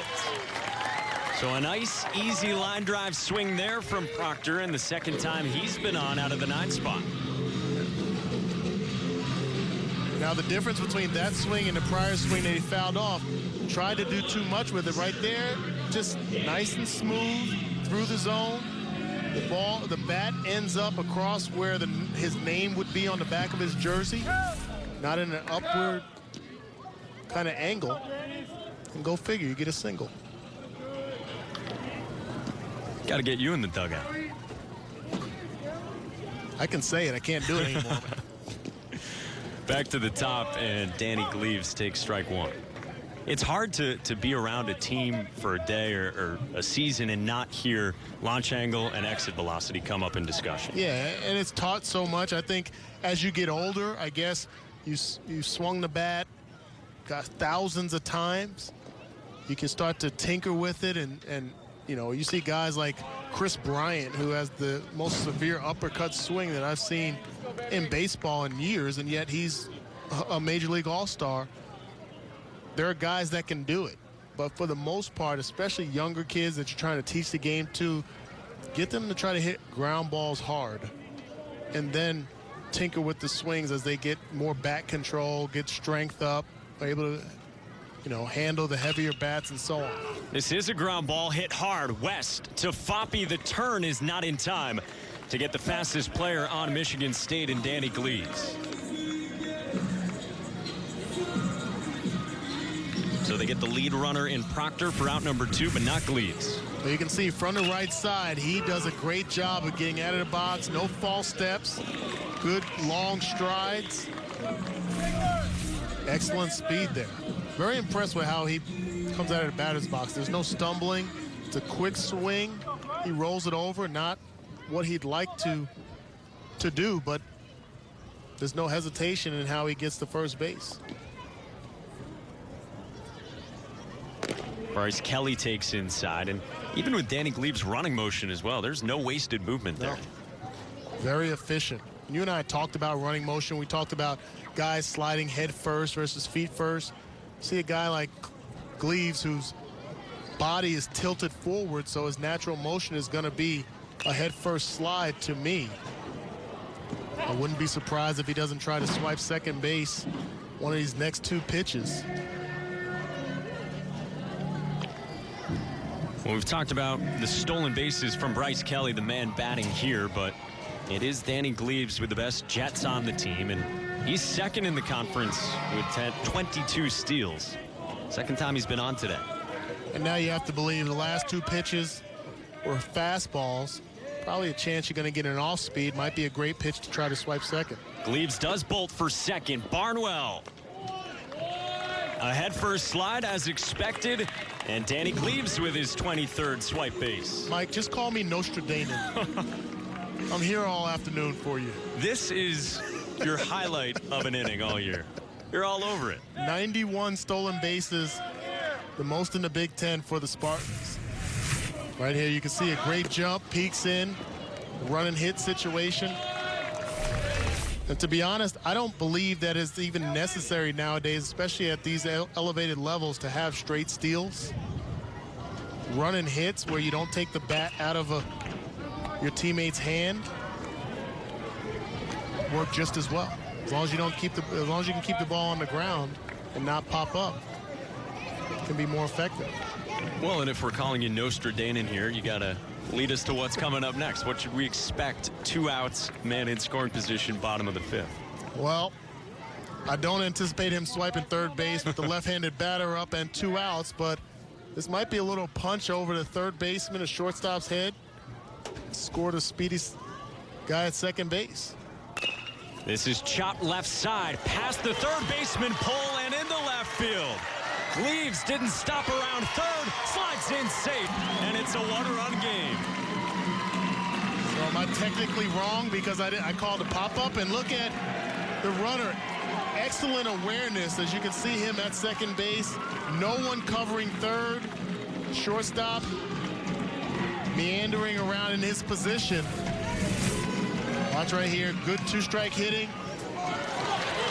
No delay. Actually, with how close that ball was to the infield, you would not expect Cleaves to get to home so easily, but look at his speed, no inefficient movement. Easily scores. And then the heads-up base running at second base. Everyone walking around, feeling bad for themselves. You can see Poppy at second base. No one calls timeout. Skirts easy to third base. And now a ball that Barnwell is able to smother, because Bryce Kelly represents the tying run, still in the middle of this ball game. But he's at third for Justin Antonsic, the 3-hole hitter. Popped up foul, 1-1. Great base running awareness at second base. This is the type of pressure and tempo that works in favor of Jake Boss Jr. and the Spartans team. The run game, implementing the run game, speeding up the game. And Antonsic gets under this one. Into shallow center. Dingler enters into the fray, and he ends the inning. So the Spartans are back within 1 thanks to Bryce Kelly. These are the up-to-the-minute standings in the Big Ten final weekend of the regular season. Minnesota won today. Ohio State already has clinched a spot in that top 8 to get to Omaha in the Big Ten tournament. Michigan State and Maryland locked into that last spot.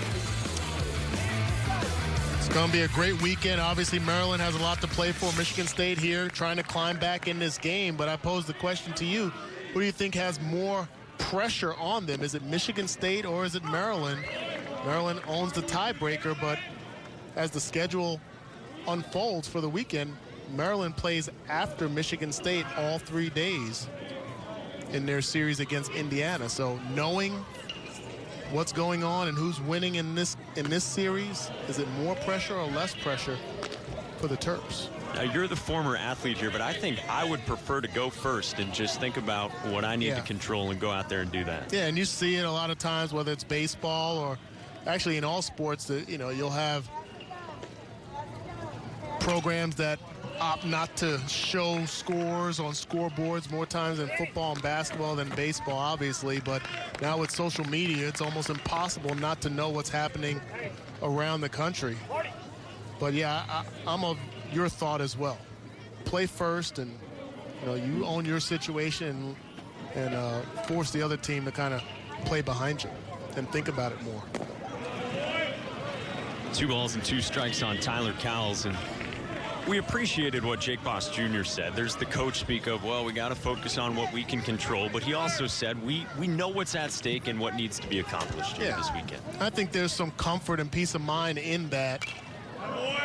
You're in a situation now where unless Maryland sweeps Indiana, you kind of control your own destiny, so to speak. You're on your home field. And if you come out winning this series, you put yourself in prime position to still continue your 2018 season. Ethan Landon ready with another 2-2. And it comes up and in and clips the right hand of Cowles. Back-to-back innings in which a free pass from Landon has put the leadoff man on for Ohio State. I think that was the source of Landon's frustration at the end of last inning. You see the frustration can't have that. In this situation, your team is trying to claw back. You've had some offensive struggles. Now you open the door for sacrifice bunt to move the runner over into scoring position with no outs. The freshman Dylan Dingler is 0 for 2. Breaking ball for strike one.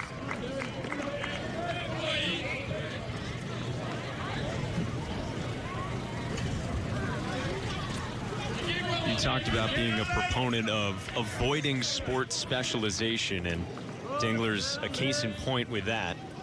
Natural catcher playing center field, a former 3-sports star in high school. Yeah, absolutely. I think there's a lot of studies that will show, and one of the thoughts I was thinking the other day, when's the last time you heard of a multi-sport athlete having Tommy John surgery? I'm sure there are some instances out there, but more times than not, because they get away from the game of baseball, do something else, use different muscles, you don't really see those injuries that you see with kids in any sport doing it all year round. I played 3 sports growing up, played 2 sports in college, 2 sports professionally. Very fortunate to do that.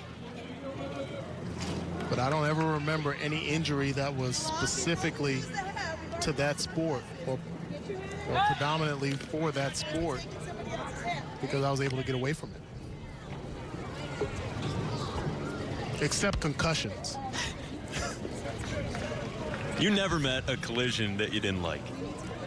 I'm a sandwich short of a picnic, Mike. I don't know if you know that now. You'll get to know me better. Dingler slaps that one foul. You seek out the collisions as well. Yeah. Everybody has their good sides and bad sides. That's probably a questionable side for me. And for your health. Yeah, but it was fun while it lasted.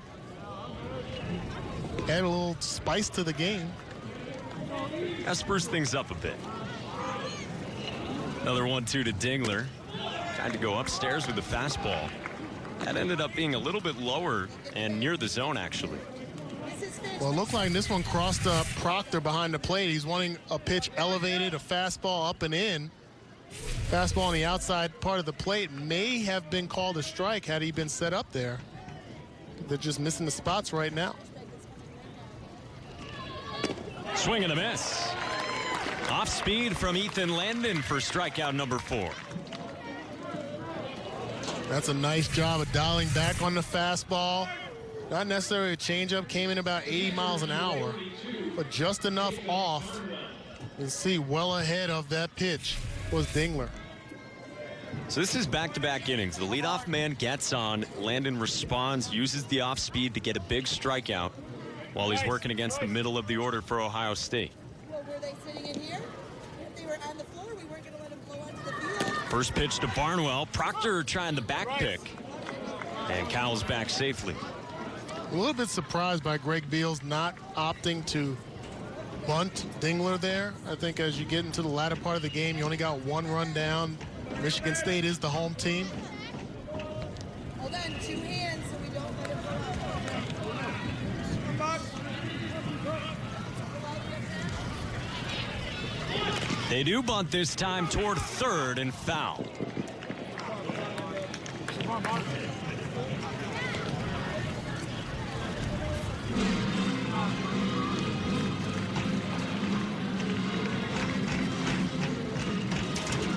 Now that's not a bunt to drop down as a sacrifice. It would get the job done. I think Barnwell was trying to bunt for a hit while still moving the runner over. You see the positioning of the defense even with the 1-1 count. Third baseman Iverson is back relatively deep, watching the hands of the batter.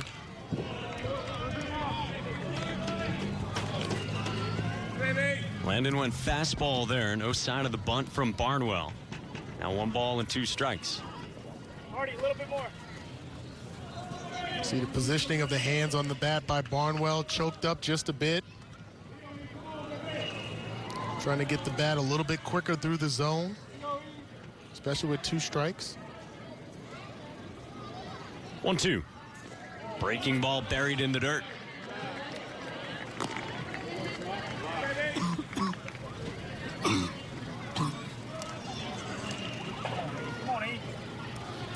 Barnwell's had a good year with the bat. Came in with the .285 average, up from .254 last year. Cowles at first. Inside. They appeal to first, and Daniel Jimenez says that Barnwell didn't offer. Not a bad pitch. Appetizing with 2 strikes, but you can see clearly held back on that 2-2 count. As you talked about, Barnwell, really strong, good speed. Greg Beal spoke so highly of him being a good catch and throw catcher, still learning the position. I had a lot of praise for Barnwell, his abilities behind the plate.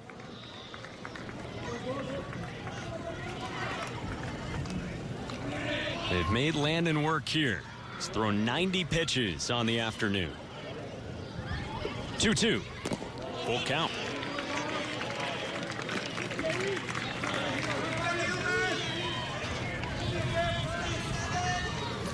Watch Ethan Landon and his deliveries.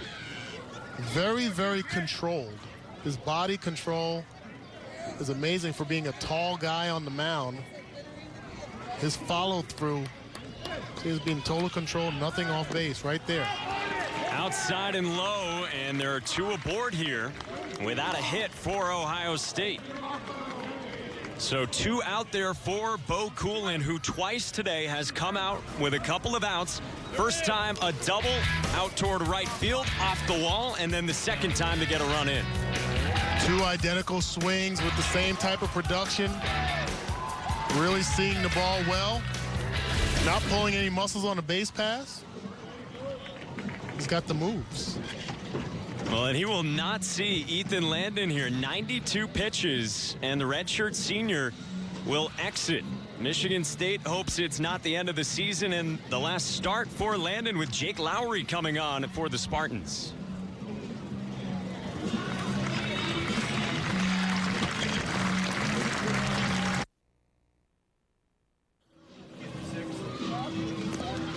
.92 pitches for Ethan Landon. He will be one of 8 seniors honored before the game on Saturday, and you can see the emotion here in his final scheduled college start. Yeah, you don't know, you can't control it anymore.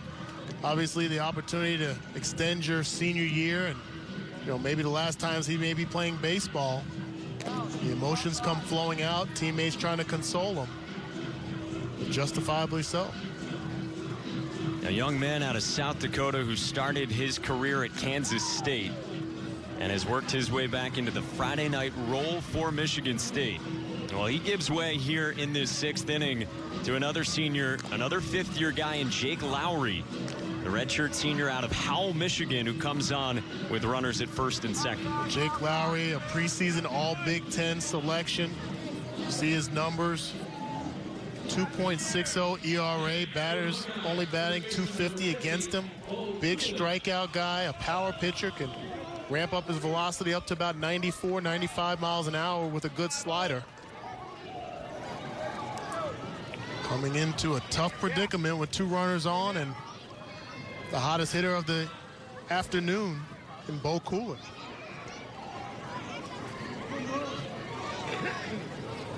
Two on, 1 out, 6th inning. Coolin goes up aggressively against the reliever.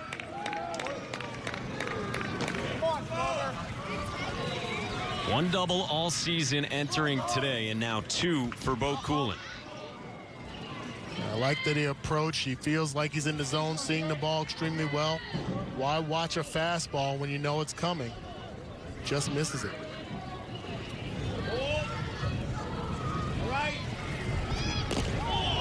There's that sharp slider snapped off for a strike.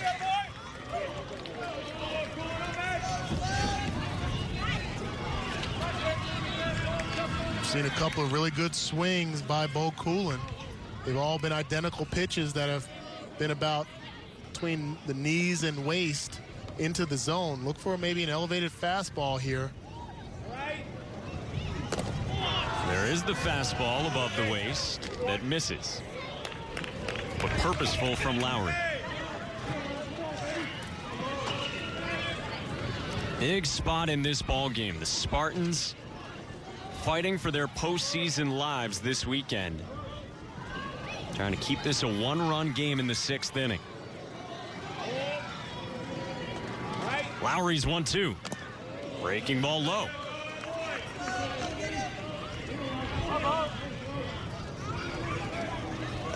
It's the 6th straight start for Coolin, the senior who was a junior college transfer last year, who settled into a starting role a year ago, but had to work his way back into it this year as a senior.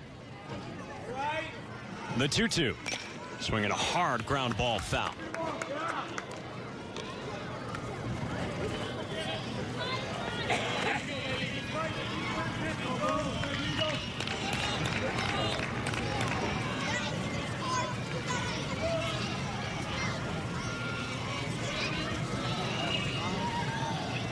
Mike, anytime you see a batter pull a fastball, especially a fastball that's up in the 90s, you have to believe he's susceptible to off speed on the outside part of the plate. Not sure you want to go dabble inside anymore. It is off speed, and Coolin able to connect just enough to foul it away. Well, Lowry has a nice curveball. You can see that dropping off the table, and a good defensive swing. Ball's out of the zone, but very appetizing. He's able to get just enough of it to live for another pitch.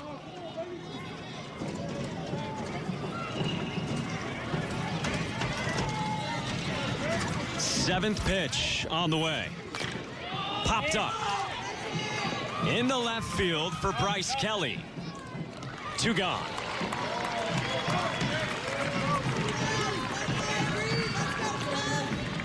Why the fastball in that situation based on what you saw? I think you have to mix up pitches. You saw the early success of the curveball, but that wasn't a bad swing. He was actually, his swing speed seemed like it was more towards the curveball than the fastball. With a pulled fastball earlier, get a fastball on the outside part of the plate, force him to try to drive at the left field, and he's not able to do so. Now Noah West out of the 9 spot.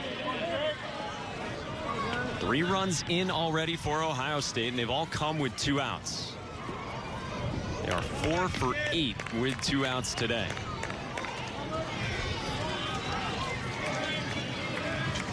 West, the sophomore shortstop out of Westerville, Ohio. Just about 20 minutes away from Columbus. Goes to the breaking ball, and Lowry's ahead, 0-2.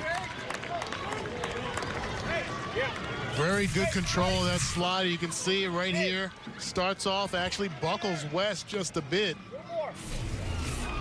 2 of his 3 curveballs, Buckeye batters haven't been able to see very well. 2 outs, 2 on, 6th inning. 0-2. Skips away from Proctor. Cowles takes off for 3rd, and both runners move up 90 feet.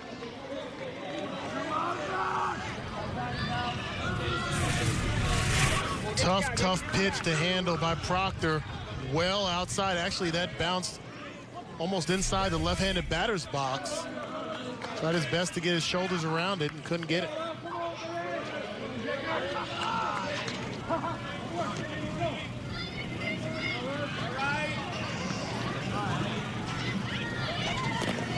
In the dirt again with a 94-mile-an-hour fastball.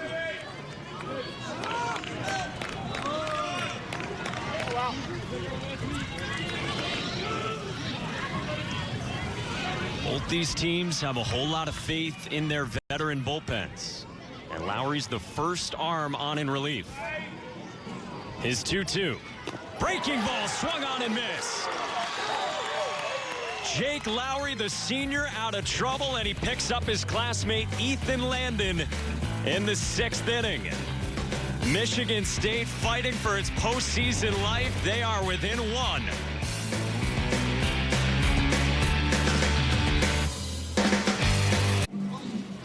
Beautiful mid-May early evening in East Lansing, and the Spartans able to keep this a 1-run game after they went to the bullpen, and now Ohio State does the same. No pitcher in the Big Ten has been used more this year than Kyle Mihalik. Well, Mihalik is very unconventional. You see the submarine movement. He also has fastball that's not going to be overpowering, 82 to 83 max. But because of that arm slot and the different delivery, he has a little bit of a slider to add to it. Keeps opponent batters off balance just a bit. 23 strikeouts to just 9 walks on the season. He matches up really well against right-handed hitters. And he'll get a couple of righties to start this bottom of the 6th inning. The 4 and 5 men in the Michigan State order. Bouncing ball, and Mihalik handles it himself. A long foot race and a flip. If you're a submariner, I guess why not do it that way to first as well. Well, what makes him so effective is he toes the rubber towards the third base side. So that arm slot and his delivery is behind the opponent batters. So he's a right-handed pitcher going against right-handed batters. Makes it tough for them to pick up. But he gets some sprint work in there as well for the first out. Get the steps in early in the outing. Redshirt senior out of Brunswick, Ohio, one of the 2 team captains for Ohio State. And he plants one on the corner for strike 1 to Marty Bikina. Single in the 2nd, fly out to center in the 4th after he had a good at bat against Connor Curlis, the starter. 5 innings, 2 runs, only one of those earned for Curlis, who now gives way to Mihalik. You saw on that last pitch, 82 miles an hour with the fastball, but you also noticed the sink action it had as it crossed the plate, just under the bats. Bikina stays right on it, and he's got his 2nd hit. A 1-out base runner, and the Spartans have the tying run on here in the 6th. Nice job of hitting right here, not trying to do too much with it. Drives it over the second baseman's head. Exactly how you want to approach the unconventional pitcher in Mihalik.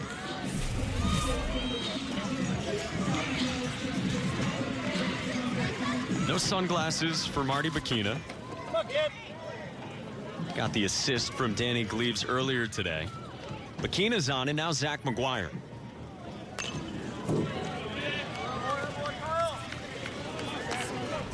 We know Michigan State loves to run. Would you put Bikina in motion? Absolutely. Has to be this pitch or the next pitch. You're down by 1 run. You have the pitcher coming from the submarine angle. A little bit longer delivery. The velocity is not going to get to the catcher like you had with Curlis throwing in the upper 80s. So it's going to make it extremely tough for Barnwell to throw out Bikina at second base.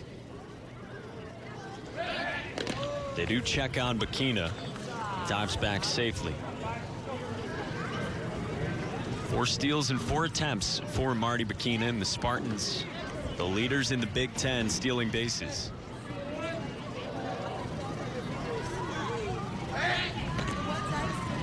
Fairly quick move there from Mihalik. Pretty quick indeed.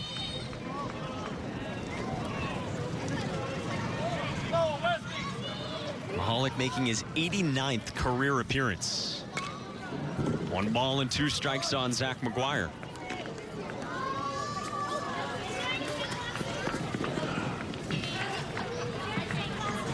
A couple years back in that Big Ten tournament run for Ohio State, Mihalik came on a couple times against these Spartans. Bikina's off. This is lined back up the middle and into center.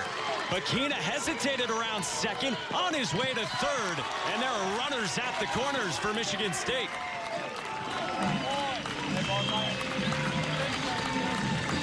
Risky move by Bikina going to third base. Good effort, though. Nice job of hitting right here.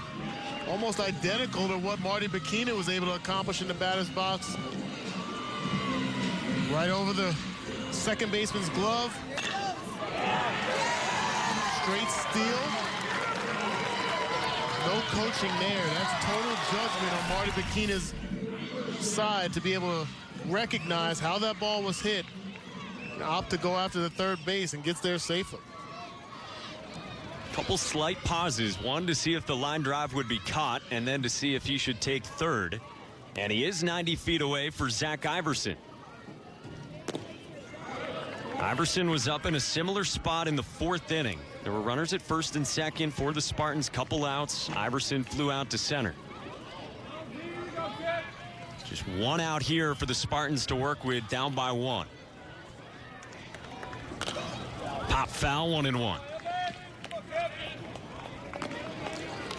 Well, Michigan State all season has been in spots just like this. 27 of their 47 games coming in 1-run or 2-run affairs. Highest percentage of games across the country.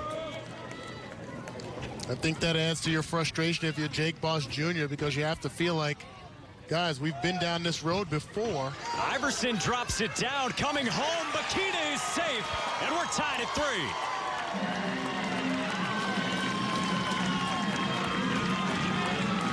How about that for some small ball? Not something that you see often. A left-handed batter with a safety squeeze from third base. This is not a suicide squeeze, as you can see. Bakina takes a while to get going at third base, slides under the tag, ball skirts away from Barnwell. Waits until the ball gets down. Nice try by Mahalik. Game-tying run scores, and the momentum has shifted to the Spartans. How about the base running from Marty Bakina in this inning? Excellent job. Now Ryan King, the 8-hole hitter, takes ball 1. And Mike, when you see those type of decisions being made, that's the type of decisions that are a team scrambling to get into the Big Ten tournament, feeling like we have to do something, going against the grain, outside the box thinking, but getting the job done. And you can feel it these last couple half innings. We saw the reaction from Ethan Landon when Jake Lowry picked him up with that strikeout to end the top half of the 6th. And now a junior in Marty Bakina wreaking havoc on the base paths to tie it. What's that? Whatever we can do, whatever we have to do to get the job done and extend our season. King fouls it off his foot.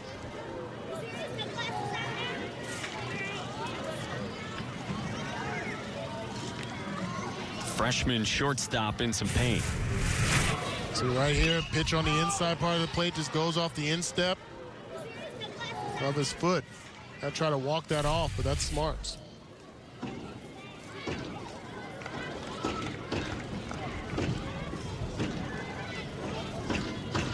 Matt Moreau, the trainer, out to have a look. Well, tonight on BTN, you can get caught up on everything happening around the conference. We'll have highlights, interviews, all the expert analysis. You don't want to miss the big show. That's tonight at 10 Eastern, right here on BTN for this final weekend of the Big Ten regular season with still so much at stake. We don't have a champion yet crowned, though Minnesota took a step toward that end with a win over Rutgers earlier today. We still have 3 spots waiting to be clinched for next week's Big Ten tournament in Omaha. Ryan King still shaking out that left foot. And about ready to get back in the box. A run already in. McGuire at second. Iverson at first. Flared foul, and it's 2-2 for Mahalik.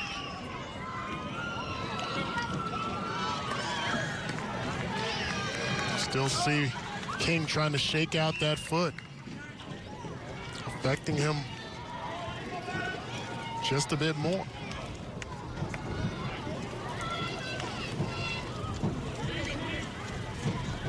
Two on the way. Breaking ball from Mahalik. That slider.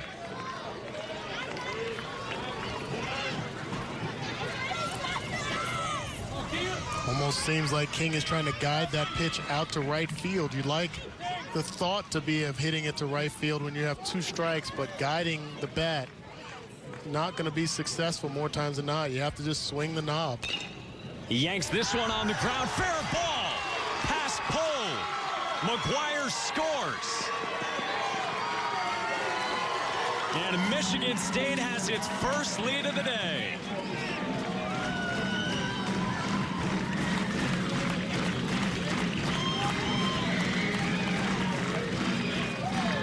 about Ethan Landon, the starting pitcher? He loves it with the freshman picking up the offense. Excellent at-bat by Ryan King. Gets an inside pitch, drives it past the third baseman pole. Ethan Landon fired up from the dugout.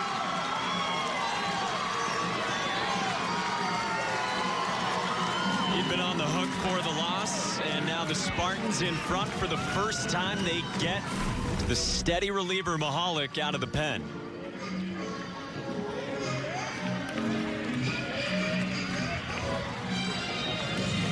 Mahalik being one of those type of pitchers that are either on or off. Either he is baffling opposing batters or they're on him. And right now you get the sense that the Spartans see the ball extremely well from him. They're very comfortable in the batter's box. Getting some run production. Well, Michigan State, we know that they are huge fans of the Cream and Crimson this weekend. They want Indiana to take care of business against Maryland because the Terps have the tiebreaker on the Spartans, but Michigan State is in a spot where it can control its own destiny as well. If they were to sweep and Maryland were not to sweep, Michigan State would be in. Yeah, Michigan State just has to win one more game over the weekend than the Maryland Terrapins. Let's not forget the Iowa Hawkeyes up there as well, playing against Penn State. Have to believe they have the upper hand. They're favored in that matchup for the weekend, but stranger things have happened.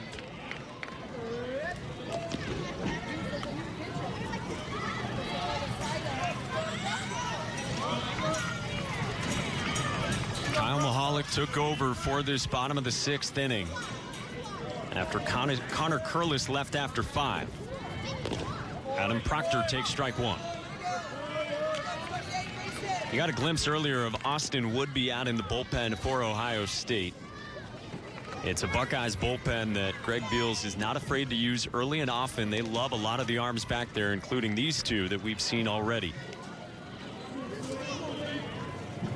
We talked about earlier about Greg Beals and that run they made in the 2016 Big Ten tournament, and it seemed like the same pitchers pitched almost every game of that tournament. They had guys that came in for one inning, a couple of batters here and there.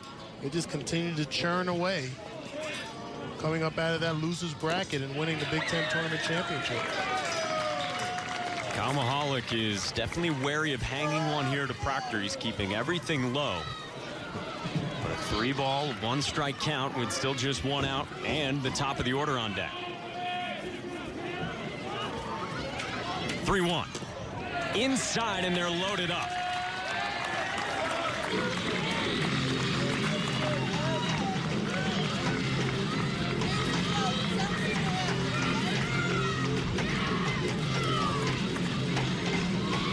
Back to the top for Danny Gleaves. The Spartans already with a couple runs in and in a spot where they can add some insurance. We'll get a pinch hitter here in the spot of Gleaves. It's Dan Shimileski, upperclassman and outfielder for this team who has started quite a bit throughout the season.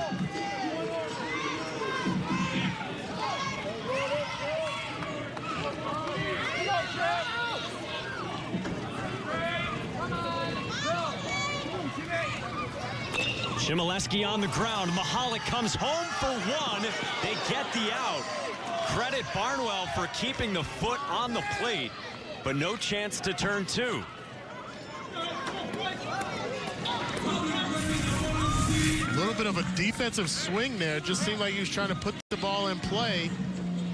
Mahalik looked like he was a little bit confused. Maybe didn't realize how many outs there were until the last second. Got that ball off. That's a nice job by Barnwell at home plate, holding contact with the plate, but I thought that was an easy double play ball to get out of the inning. And now Greg Beals back out to the mound. So the third Ohio State arm is coming in out of the bullpen. Austin Woodby is next up for Ohio State. They led by 1 entering this inning. They trail by 1 and still not out of danger here in the bottom of the 6th. Michigan State looking to add some more at home. 2 runs runs already in for Michigan State to vault ahead by 1. Zach Iverson dropped down the safety squeeze to score Marty Bakina, and then Ryan King, the freshman, an RBI tunnel down the line. Excellent job executing. Pressure situation. The seniors step up, and Ethan Landon, the excitement is still there. Fifth-year senior starter for Michigan State, who is hoping that today is not his final college start. With the Spartans now ahead by 1, Ohio State back to the bullpen, and a fifth-year senior of their own with Austin Woodby, the right-hander out of Cincinnati. 18th appearance and another ERA in the mid-2s. Austin Woodby has been called on a lot. 4-0 record. You can see his numbers, 28 strikeouts to just 12 walks on the season. A traditional guy going away from Mahalik in that submariner, 89 to 90 with his fastball. Has a curveball and a change. But another senior looking to get the job done. Now, you might think it's not normally an adjustment against just a reliever to go from the submariner to a different arm slot, but Michigan State has sent 7 to the plate already. And now Bryce Kelly takes strike 1. Kelly's been on all 3 times today, a couple of singles, and a fielder's choice in the 3rd inning.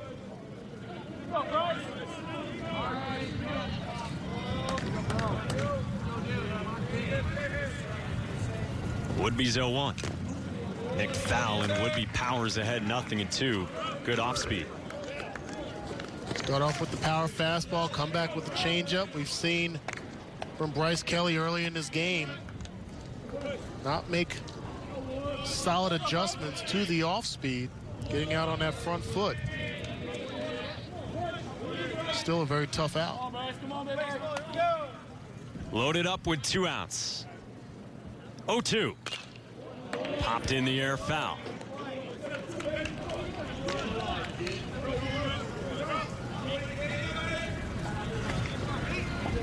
So we've heard from Kyle Mahalik, now Austin Woodby.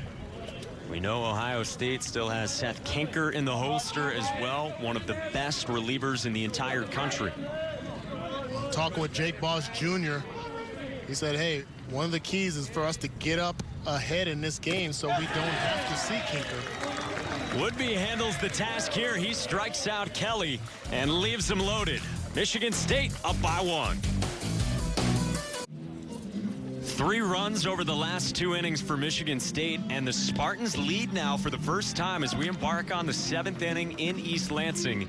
Danon Hughes, Mike Monaco, our entire BTN crew, and what a swing it was. The top of the 7th, Jake Lowry gets a huge strikeout to leave runners in scoring position, and then an onslaught offensively from the Spartans. Well, the Spartans came through. It started with the senior Bakina coming through in the clutch. Great base running, aware base running.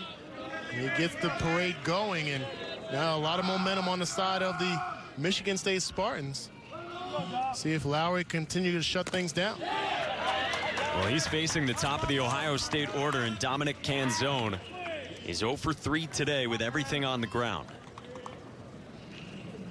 They nickname him Barrel for how often he is making hard contact on the screws. He's trying to start something here for the Buckeyes.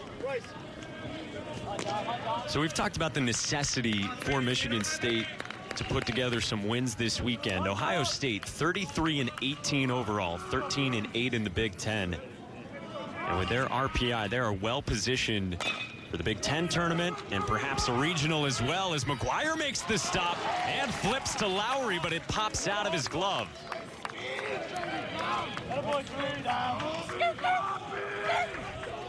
Almost a great play at first base. McGuire covering a lot of real estate over there. Ball slapped between he and the second baseman.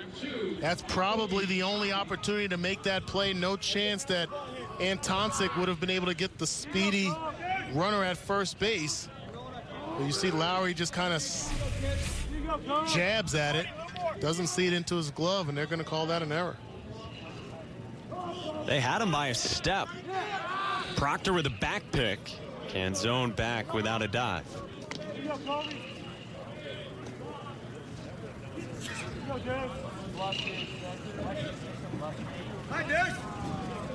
So the error on Jake Lowry. Foppy's been a very tough out today. He squares again. Proctor throws again. And Canzone back safely. A lot being accomplished by Proctor being aggressive at attempting the back pick at first base. You may keep him a step closer to the base. Maybe a hard bunted ball. Try to get the force out at second. Foppy drops it down, foul. Now it's 1-2.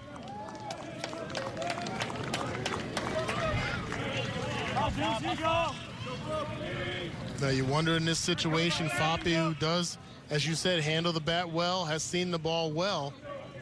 You lift the sacrifice bunt signal off, let him swing away. I think you do. It's the 7th inning. Still have a couple more opportunities to score runs. Just hope that you don't drive a ground ball into a double play. He does lead the Big Ten with 13 sacrifice bunts this year. Junior college transfer out of Phoenix. Went to South Mountain Community College out there the last couple years. Began this season as the starting shortstop and then slid over to second. Lowry's 1-2. Breaking ball popped up. Shallow right field for Marty Bikina. And the first out. Remember, Dan Shimoleski pinch hit for Danny Gleaves leading off the bottom of the 6th inning. Or rather, in that bottom of the 6th inning, and so Shimoleski stays in here for Gleaves. Number 4, Noah McGowan.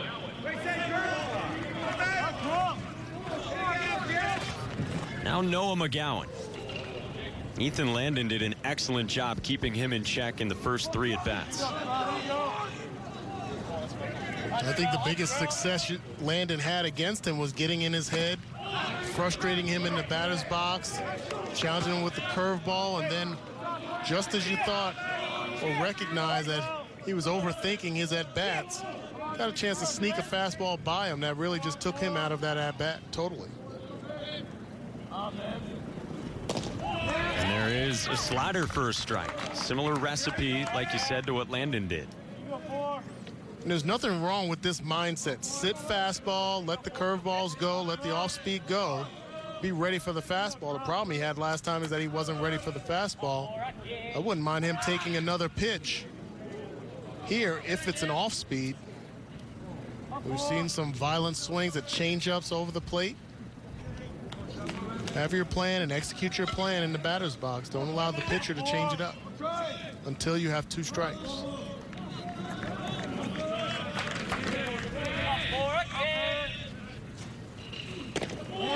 Fastball pounded on the inside corner.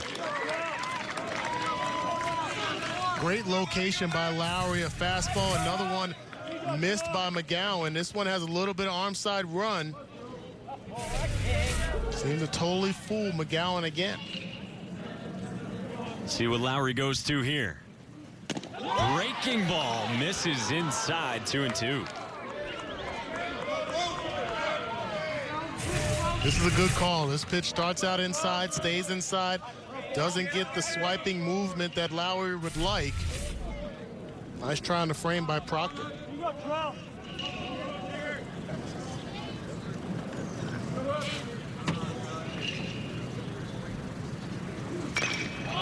Hit high in the air, out toward left.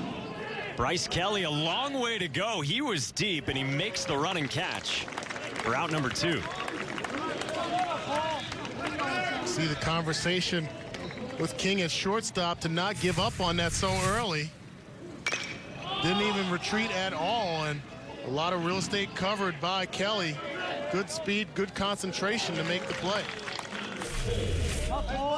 Telling his buddy, help me out there. He's still looking around. Anyone? Bueller?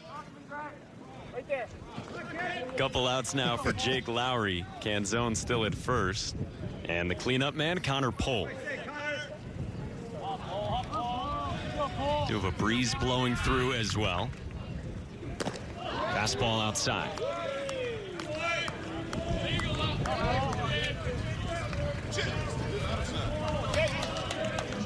Windy day at McLean Stadium here in East Lansing.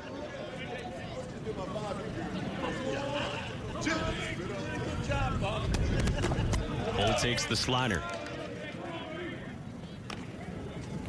And we saw Michigan State go to some small ball in that bottom of the 6th. And credit a freshman catcher and then a 5th-year senior in Jake Lowry. They were unfazed when Ohio State was showing bunt with some secondary leads as well on the first base side. Mark Vandermeer out for another visit.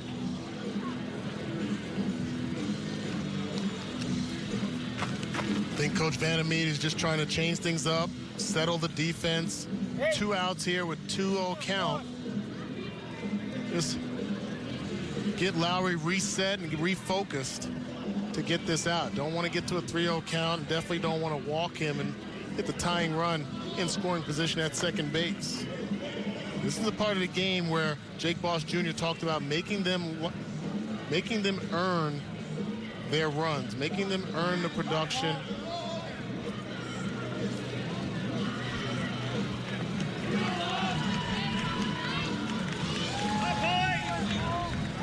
Well, a big one here in East Lansing with the count 2-0 on Pole. A reminder, we've talked about the significance of that Maryland-Indiana series. That game got underway a little bit earlier today. You can catch that on BTN to go and then here on BTN once we go final in East Lansing. 2 balls, 1 strike.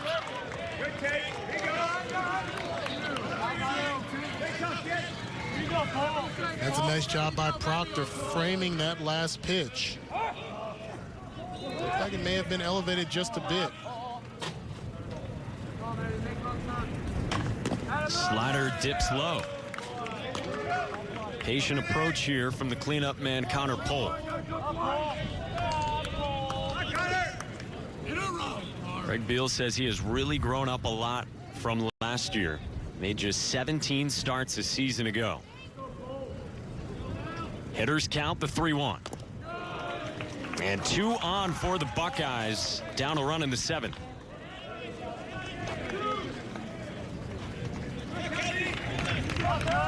Well, questionable pitch selection there by Lowry with that power fastball getting behind. Could understand if there were no runners on base, but to opt to go to the curveball twice. Cole does have some power with 7 home runs on the season, but I think you got to attack him. Now righty on righty for Lowry against Tyler Cowles. Slider fools him. It's been a great senior season for Cowles. He's hit right around 360 in these spots with runners in scoring position.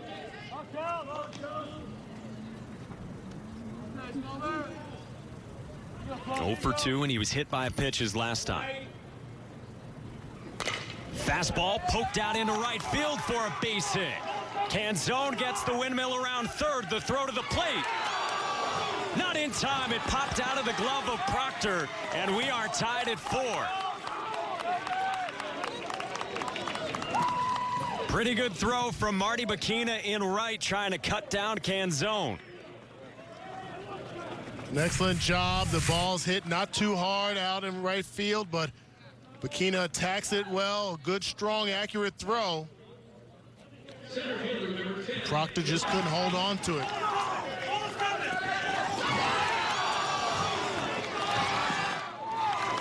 Tough break for the Spartans there. Got to be able to make this play in the inning. And that has been the story for Michigan State. The inability to end innings. 5th 2-out hit for Ohio State in all 4 runs with a couple outs in these innings in which they've scored. Dylan Dingler now with a chance to give Ohio State the lead again.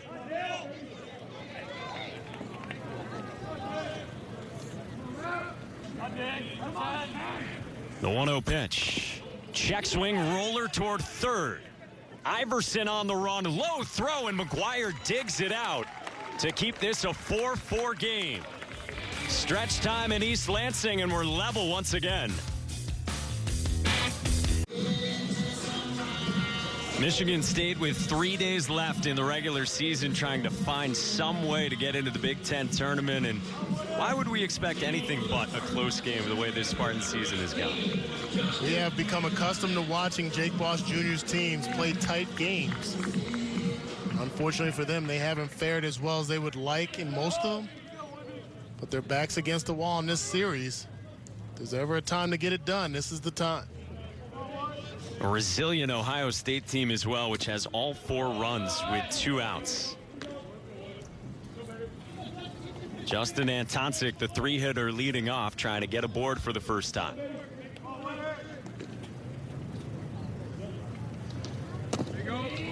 That's low. And Austin Woodby falls behind 2-0.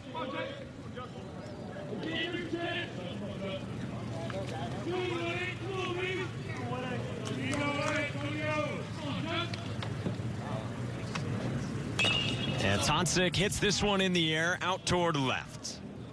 Tyler Cowell circles for the first out.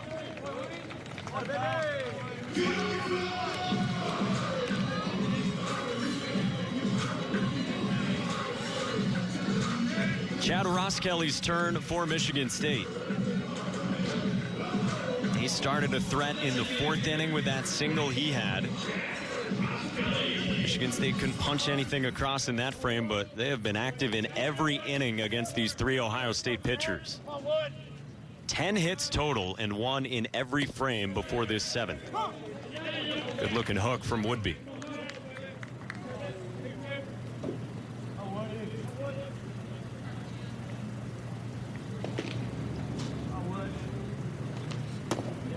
Well, it's a fun story with Chad Roskelley, and his full name, Chandler Joseph Roskelley. And if you go back to last Friday, he celebrated his 23rd birthday. So May 11th, 1995, when he was born. And an ode to the show Friends with his name, which was on in the hospital TV in the background when he was being born. Chandler, Joey, and Ross.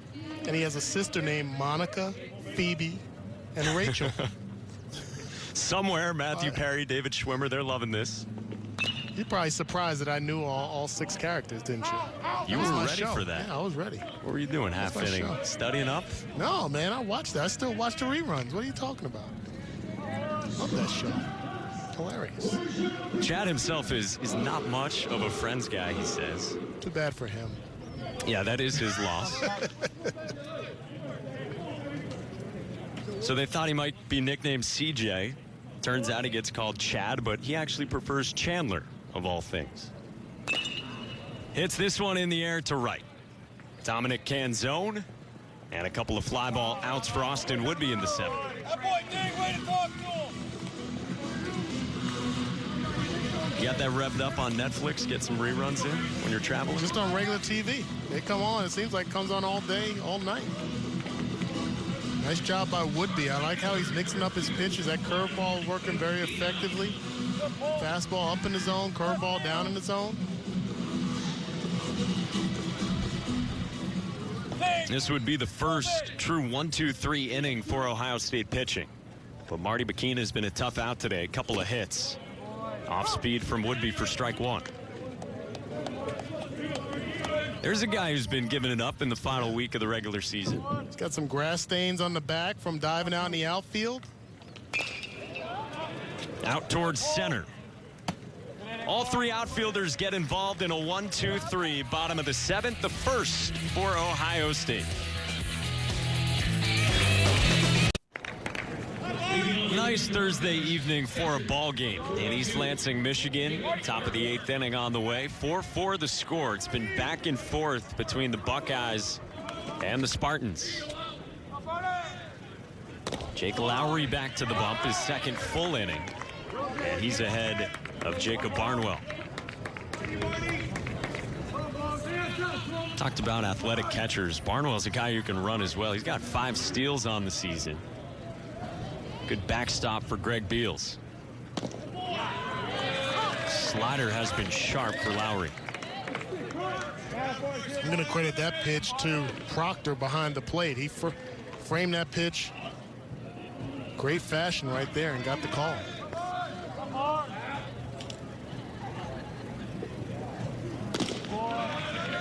Barnwell doesn't bite. It seems like you've been a fan of the receiving and the presentation from Proctor. Yeah, so far so good. I think both of these catches, Barnwell and Proctor, young talent, still got a lot to learn, but doing a nice job. Another strikeout for Jake Lowry, and he gets it on the slider, his second. One gone in the 8th. Excellent mix of pitches. Comes back with the curveball, a little bit elevated in the zone. We saw that work against McGowan earlier. He gets the first out of the inning by Barnwell. Now the 8-man Bo Coolin. And Lowry misses with the fastball to start out. Mentioned the couple of two-baggers for Coolin, the senior from Honolulu, Hawaii. Father Bob, the longtime softball coach at the University of Hawaii.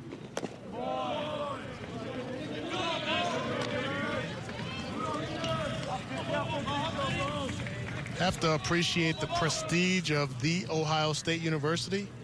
I'm not sure if I'm leaving Hawaii to come to the Midwest. Especially with the weather this year. I know, this year. Yeah, you think he might have rethought that a few times when there's snow on the ground? Well, Bob was back out in Hawaii for senior day on Sunday, but Bo's mother, Nancy, was there, and of course, she brought the Lays for everyone. Ah, yes. That was on Sunday. 2-1. Called a strike, 2-2.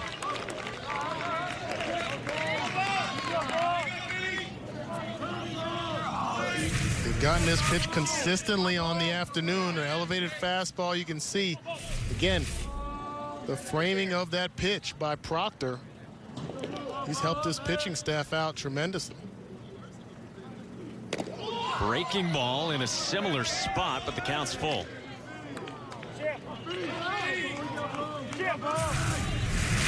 Now, with this being a breaking ball, it's going to start out outside the zone, even though it landed in relatively the same spot. That's a nice call by home plate umpire Mike Conlon. Hung on to by Proctor. Steady diet of the off speed for the last 2 strikeouts and a couple away in the 8th inning. This is a fastball swing by Coolin. Got totally fooled there. Nice job snapping off that slider for the second out. Way ahead of that pitch.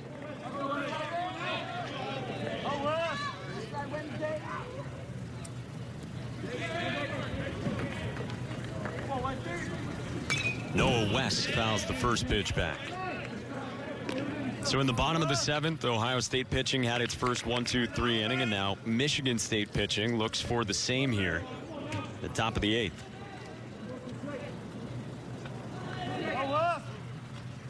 Couple of strikeouts around that single for West. And Lowry just pounding the zone. Boy, he's been good out of the bullpen here. Great rhythm, good command of all of his pitches.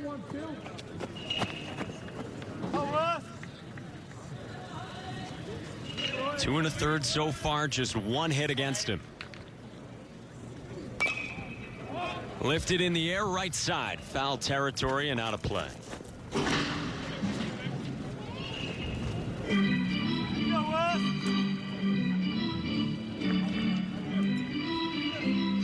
Plenty of time to get over to it.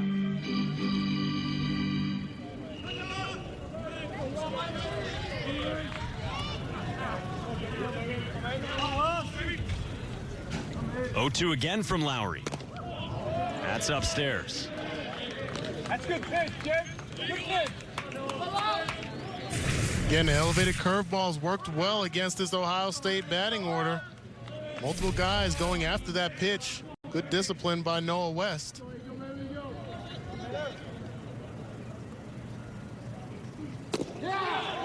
Misses. Slider again, and West able to lay off that. You see the smile on the face of Jake Lowry disagreeing with that call. I think what you have here is Proctor set up on the inside, Maybe if he's on the outside part of the plate, he'll get that call, but he's done an excellent job all game long. Swing and a miss. Fastball from Lowry, who is fired up after he strikes out the side. In the top of the 8th inning, he gets Barnwell with the slider. He goes back to the off speed to get Coolin. And to finish it off, he gets the 9-man with the heat. Tied at 4.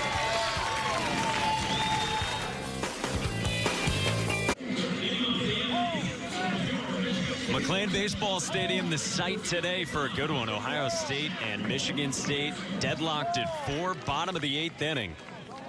Good relief work from the Spartans, and now trying to surge ahead once again. Zach McGuire swings at the first pitch, but he hits it right at Canzone. And that is 4 straight fly ball outs for Austin Woodby out of the bullpen. You can't say enough about each of these relievers coming in tough situations, getting the job done.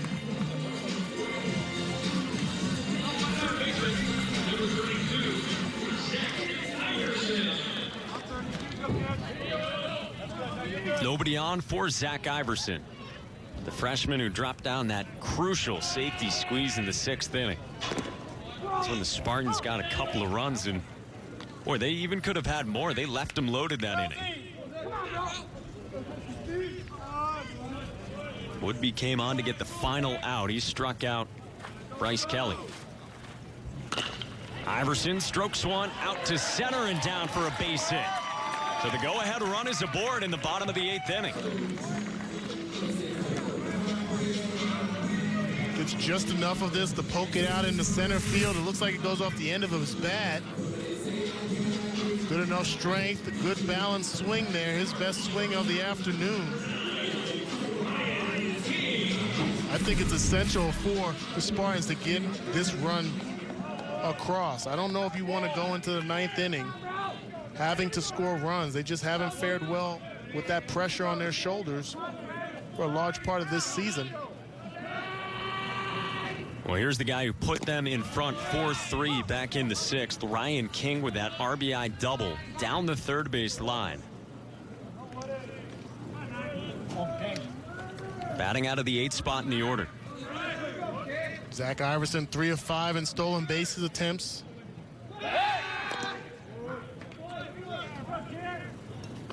For you, if you were in the dugout, what's the balance like between potentially running into an out and slowing down the bats, or being aggressive and trying to force their hand? I think in this situation, bottom of the 8th inning, you are the home team. You need the win. I'm going with my foot on the gas pedal, moving the runners. King in the air, out toward left center. Dingler for the out. And there are 2 gone here for Michigan State.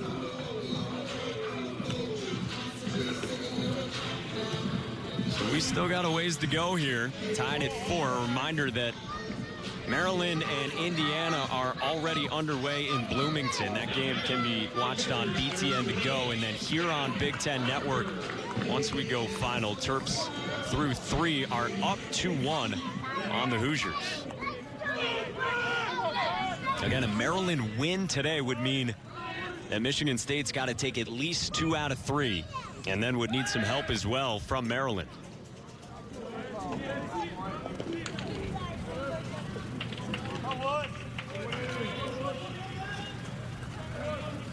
Adam Proctor has been productive out of the 9th spot. We'll see if they do put Iverson in motion as he widens that lead. Another check on him. Iverson does look like he has a healthy lead at first base.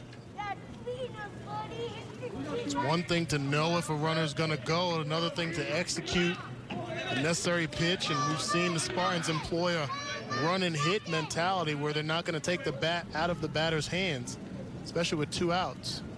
Proctor slams one in the air out toward deep right center field, toward the wall, as they send Iverson around. He will score, and Michigan State's back in front. Well, we've talked so much about Adam Proctor and his prowess behind the plate, but getting it done at the bottom of the lineup, the 9-hole comes through with a clutch double and the go-ahead run for the Spartans. This pitch right over the heart of the plate. Again, the best swings we've seen from Proctor have been when he hasn't tried to really hurt the ball. Just good balanced swing, almost effortless. Just past Dingler out in center field. And you wonder with the dynamics of McLean Baseball Stadium with that berm out there in right center field, would he be able to track that ball down if it was the flat terrain, as opposed to almost seemed like he second-guessed himself, possibly diving for that ball with the warning track before the hill. So the Spartans lead. Proctor is at second. Dan Shimoleski takes a breaking ball. Did you ever play on an outfield surface with anything like that, anything unique? Not that I recall. I know we played at Michigan State, and I believe they've had that for a while, so I don't remember if I played on it, but I've been down on that surface and been out in right field, and it can be tough. Because you are normally programmed as an outfielder to, once you feel the difference in the grass to the warning track, you recognize I got 2 steps, 1.5 steps if I'm going full speed before I'm going to crash into the fence, or maybe I need to jump and try to steal a home run. Now, with the dynamics of the right center field all the way to the right field line, that's just different. Stabbed by Woodby. He gets the final out, but not before another key 2-out hit. This time it's from the Spartans, and again from the bottom of the order, Adam Proctor has Michigan State up a run at home.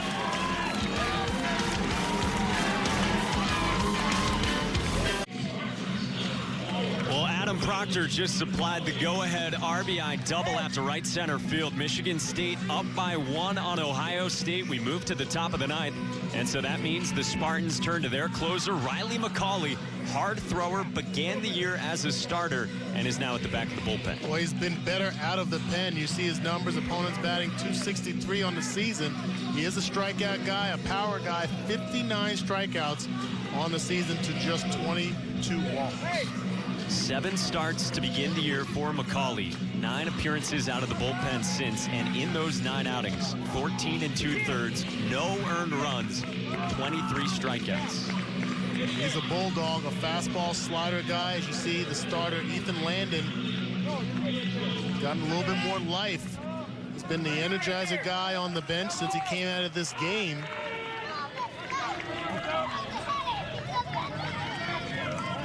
Now it's on the shoulders of McCauley. Top of the order for Ohio State. Dominic Canzone leads off. He did not go, according to Nathan Thompson at third.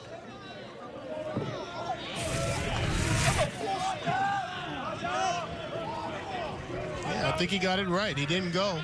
Held it back. Jake Boss Jr. certainly disagrees. 1 ball and 1 strike. And Mike, we've talked so much about the Spartans and their issues in tight games. Let's just remember last weekend, they actually were able to squeak out a win 6-5 against the Purdue Boilermakers.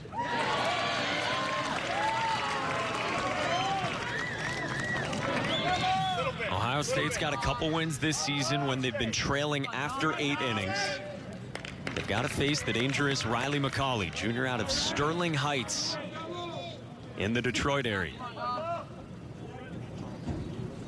The 1-2. See, he can dial it up there to 93. He was outstanding in the Cape Cod League this past summer. The top relief pitcher, an all-star there, more than a strikeout an inning. I stand corrected. The Spartans actually beat Minnesota last week 6-5. Ohio State beat Purdue.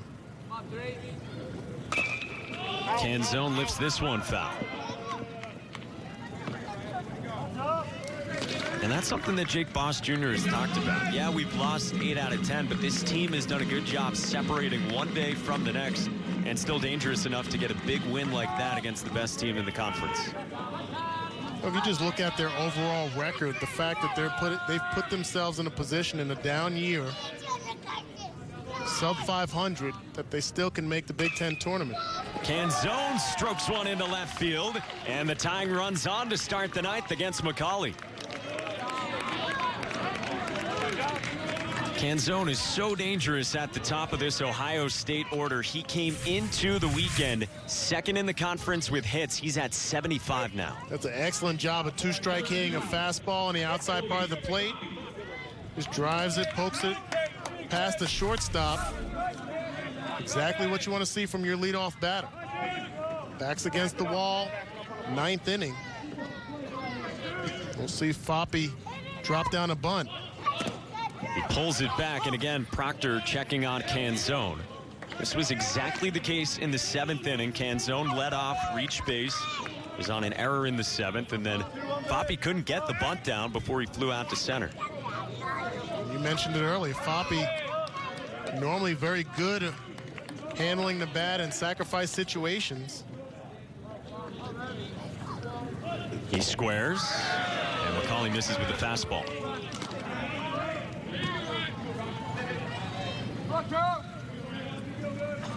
Seven starts to begin the year. They transition McCauley from the back end of the bullpen where he'd been the last 2 years, only for him to return to that spot.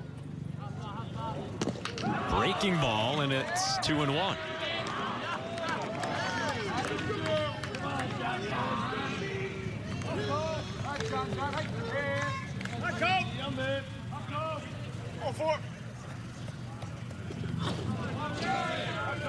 It's a balance for a pitcher. How much do you just take what they're giving you, and how much do you go to that off speed?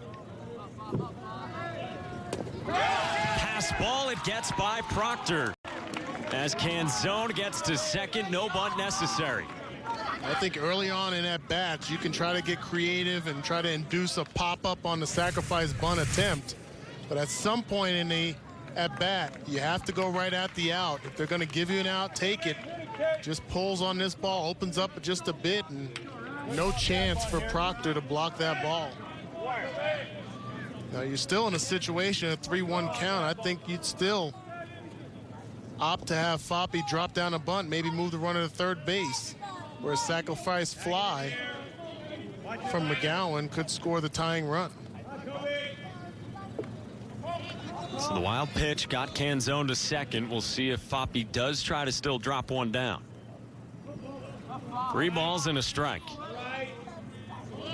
He does get it down up the first base side. There was some hesitation, and they've got Canzone hung up. Not in time, back to second. Some hesitation from Canzone and the Spartans infield. That was a great heads-up play by McGuire at first base. And I'm sure the frustration forces Jake Boss Jr. to disappear in the dugout. Not sure what Iverson was thinking in holding on to that ball with the retreating runner, Canzone, going back to second base. These are the outs that you execute to perfection. The runner gets caught in no man's land, gets the throw there, give it up, and allow your buddy to come to the rescue and participate in the pickle. No way in the world Canzone should get back to second base safely. He's not even going full speed. Missed opportunity by the Spartans. And the dangerous Noah McGowan. Talked about all the 1- and 2-run games for Michigan State this year. Last year, it was 17 one-run games. They sat down in September, and they went through all those games, play by play, how they were won, how they were lost. And a big spot here in the top of the ninth.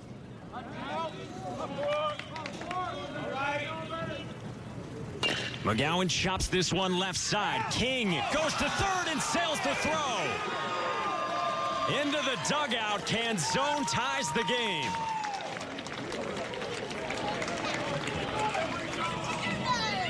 Couple of freshmen on the left side of the diamond for the Spartans. I'm going to go back to what Jake Boss Jr. talked about when we had him mid-game. We got to play within ourselves, handle our business, and right now the Spartans are not doing that making young mistakes. Not a bad decision to try to get the lead runner, but a tough throw with the runner in the throwing lane.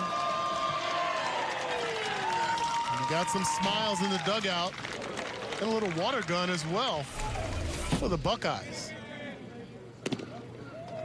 So with runners at second and third, moving up on the throwing error and the ball out of play, Connor Pohl will be granted first base here.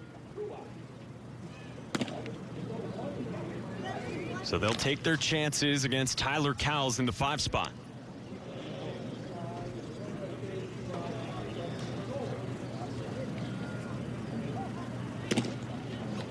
I think you look back at this situation and the old adage, nothing good happens when the catcher catches the ball. You got to put pressure on opposing teams, put the ball in play, and force defenses to make plays. One of the first keys when talking to Jake Boss Jr. earlier this week, he said we got to execute our defense and put pressure on their defense. And I think they've done that offensively for the most part. But giving up a lead late, those kind of errors really kill you. Spartans have made 4 errors in this game. Ohio State's made a couple as well. And we're in a 5-5 game, and Tyler Cowles trying to untie this game. Still nobody out. The first 4 have reached. McCauley's first. Off speed low. Again, McCauley has not allowed an earned run in a relief role this season. The infield is in.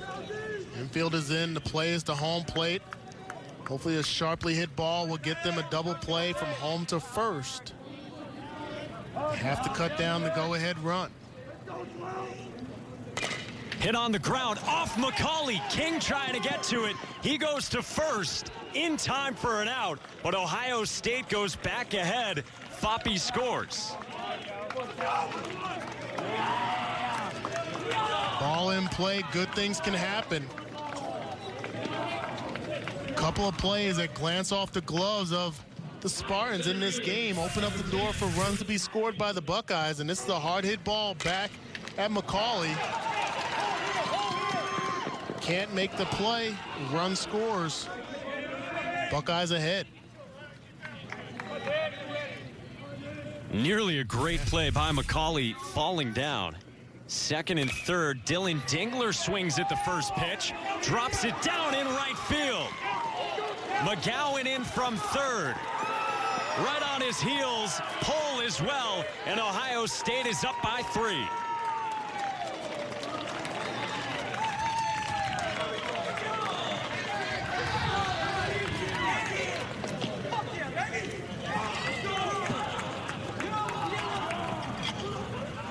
Wheels falling off for the Spartans right here. McCauley, fastball in, and how about getting your hands inside the ball? Placing it where the defense isn't. Tina tries to bare-handed. There's going to be no chance of making any play at home plate. Tough break for the Spartans.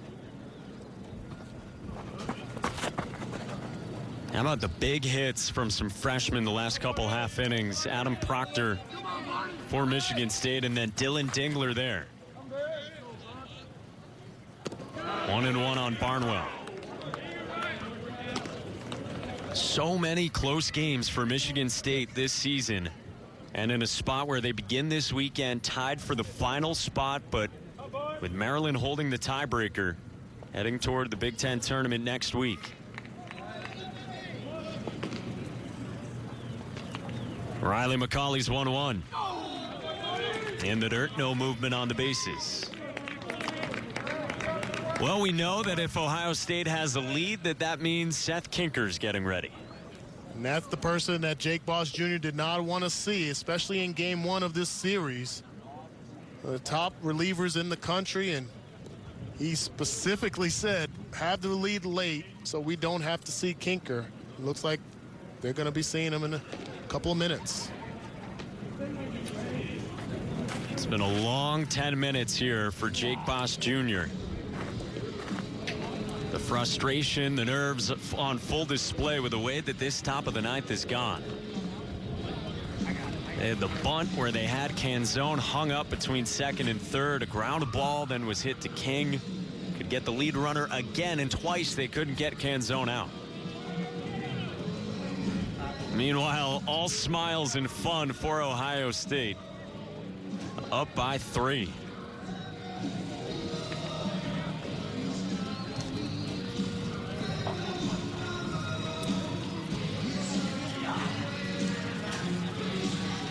Spartans will have work to do in the bottom of the ninth inning. They will have their 2, 3, and 4 hitters due up.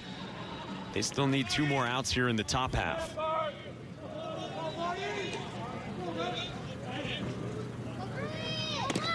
Big swing, 2-2. How do you refocus if you're McCauley here? You still need a couple outs. Well, you just have to dig in. You just have to take a deep breath. Still trust your defense.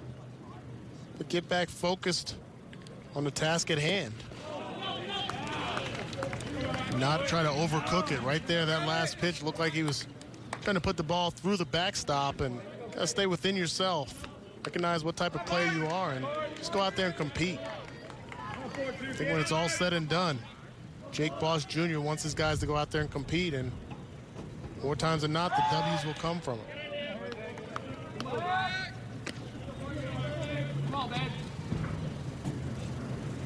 Dylan Dingler just blooped that to right field to score 2 more runs. It's been a 4-run top of the ninth. Third time that Barnwell has worked a walk.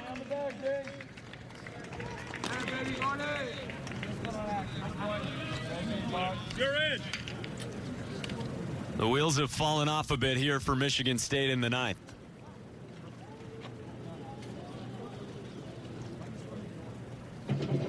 They're forced to go back to the bullpen with a couple runners still on for Ohio State. 4 runs already in. Pitching change, we'll tell you all about it when we come back to East Lansing. 4 runs in the ninth for Ohio State to go up by 3, and for Michigan State, missed chances. Missed chances, missed cues on defense. Had the play executed correctly. They just got to make a decision. Ohio State capitalizes on that. Another error by King at shortstop, and the floodgates truly open for the Buckeyes. This was the hit back to the mound off McCauley. King was able to get an out, but Ohio State on that one up by 1, and then Dylan Dingler dumps one into right field to plate. 2 more, McGowan and Pohl. And just like that, a 1-run lead for Michigan State swings into a 3-run lead for Ohio State, and the Buckeyes force Jake Boss Jr. and Mark Vandermeed to head back to the bullpen. They chased Riley McCauley and a lefty now in Evan Floor.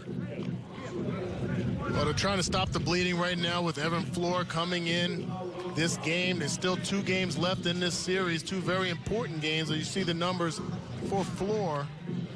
Has had some control issues with 17 walks to 20 strikeouts. Right here, you're just looking for a ground ball. Northville, Michigan native who started his college career at Cypress Community College, good JUCO program out in California. We'll go lefty on lefty here with Bo Coolin. Barnwell walked. Before that, Dingler had the single, so he leads off second. Gets away from Proctor. More free bases for the Buckeyes. As I mentioned last week, with the Spartans against Minnesota, they won the first game, and Jake Boss Jr. said they played 26 of 27 good baseball with that 1 inning. Just like this inning right here.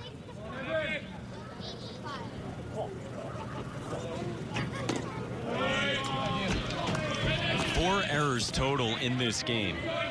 We showed you one of them here this inning, another chance to get an out.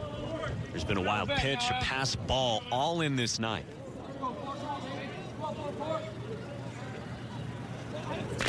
Coolin yanks this one out to right field and off the wall again. Dingler's in to score with Barnwell on his heels. Bo Coolin with his third double, and the Buckeyes have blown it open. They had to hold up Barnwell at third. So it's a 5-run inning. How about today for Bo Coolin? Talking about being in the zone, 3 identical swings, 3 identical outputs with all 3 being doubles. I actually thought that Spartans had a chance to get a play at second base. Looks like there was some miscommunication right here on the relay. Maybe a slight chance. And there you have the little shimmy shake at second base, and everybody joins in. A career-high 3 RBIs for Bo Coolin. A plus defender who is making his 6th straight start, and he comes through. Got Dingler home. 1 for 3 day for Noah West.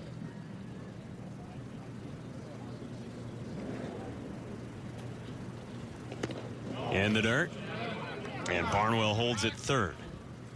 Well, when you're Bo Coolin having a career day, you got to find a way to celebrate. Well, this is how you used to do it on the campus of Notre Dame, didn't you? Exactly like that. Yeah, a little Friday night action right there. Let it loose.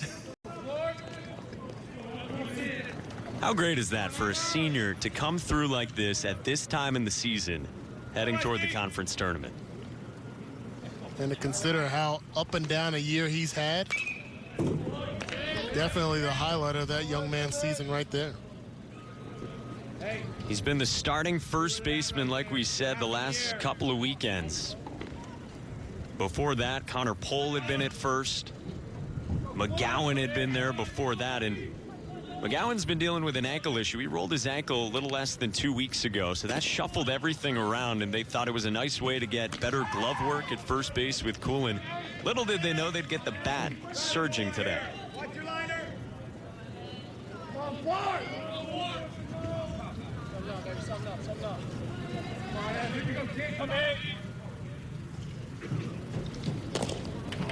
Loaded up again. Ohio State has batted around in the 9th.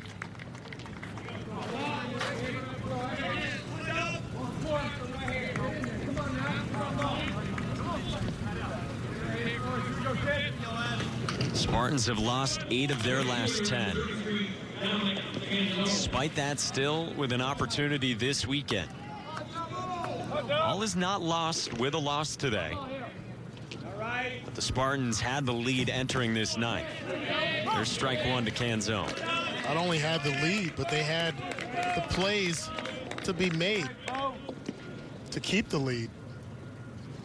Did everything right, but execute the final portion. Getting those outs. They come back to bite them. 0-2 on Canzone.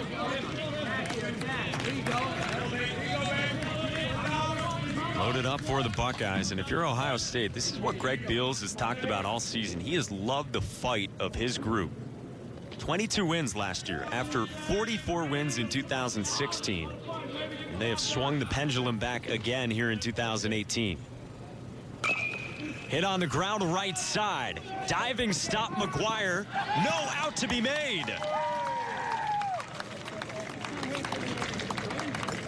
Barnwell in from third, and Ohio State has doubled up the Spartans. This is just indecision here at first base. McGuire gets it. He has to go to second base right there. That's the way his body was positioned. That's where his momentum was going. No chance at getting the speedy Canzone at first base with the pitcher covering. There's nothing to be said by the Buckeyes. They recognize the woes of the Spartans. Tough to take. In a little bit. Almost just too many options there for McGuire where to go with the baseball. Foppe swings through it, 0-2. And that's where it's important to kind of play the game. I've always said that the best game you play is in your head. Oftentimes it can happen before pitches are delivered. Hey, if I have to dive to my right, I'm going here. If I have to dive to my left, if it's hit one hopper to me, I'm going home. You know, those type of things. The scenario changes every single pitch. That's why you have to be engaged into the game. Connor Curlis was the starter today for the Buckeyes. Just misses with the fastball, and Evan Floor with a 1-ball, 2-strike count. It sounds so simple, but is that something you did a lot? Yeah, every single play. Now, from the outfield, you know, there's obviously not that many scenarios like a ball hit to first base or third base in those situations, slow rollers or one hoppers. But in the outfield, every single pitch, every single play, you have to think about it. King to second for 1, and Tonsik's turn 2. Michigan State finally ends this top of the 9th, but not before Ohio State strikes for 6 runs. They send 10 to the plate, and they're in control.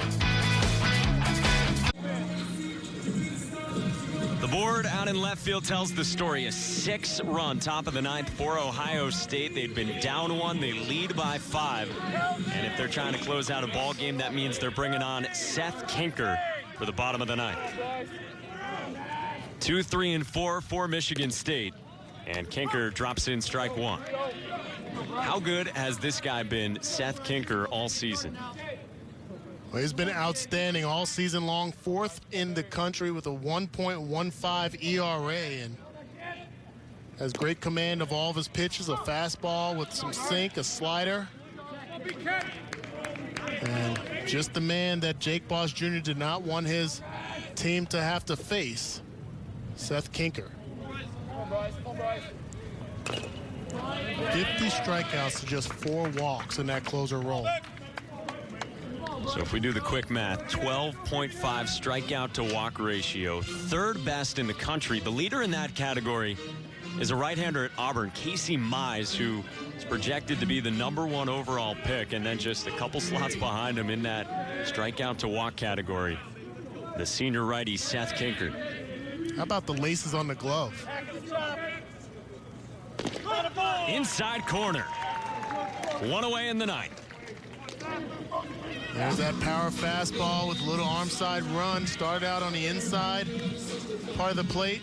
You can see the movement just freezes the batter and gets the first out. Bryce Kelly caught looking. I love that look. Let him dangle. Yeah. Like tassels. Was that like your hair back in the day? Just let it grow? Yeah, I had the Rick James look. I mean, those are legit. And it doesn't disrupt them at all. No. That probably slapped me in the face, it feels like. Hasn't slowed down Kinker at all this year. Buckeyes are 22-3 when he enters a ball game. Falls behind Antonsik 3-0. So we told you about the ERA this season. For his career, a 2.04 ERA, 2nd best among Ohio State pitchers. And he recently became the all-time appearances leader in program history. And it's a 4-pitch walk to Antonsik. So just the 6th walk of the season.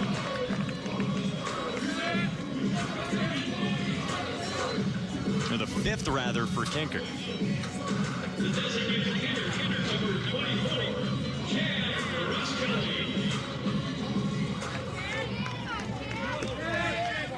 Starts with 1 for the Spartans. They've got the runner on with 1 out. And the cleanup man, Chad Roskelley. And a balk called on Kinker.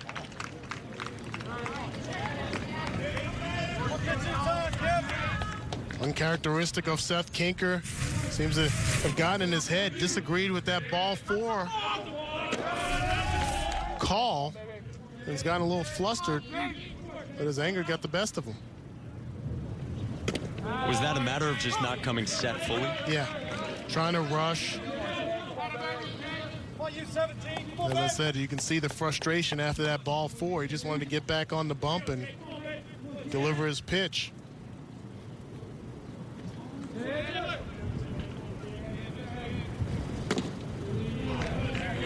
Barnwell got crossed up back there. He's got to check on the signs here with Kinker. Craig Beals just raves about Seth Kinker, calls him a first-class kid. He's a senior class award finalist, one of just 10 in the country. And he said he hopes someone gives Seth Kinker a chance to play pro ball. 86 to 88 with the fastball. He doesn't have a huge frame, but boy, has he been efficient. He has great command of all three of his pitches. And as we've said on numerous occasions with a lot of these young men on the field, they like to compete. They're competitors.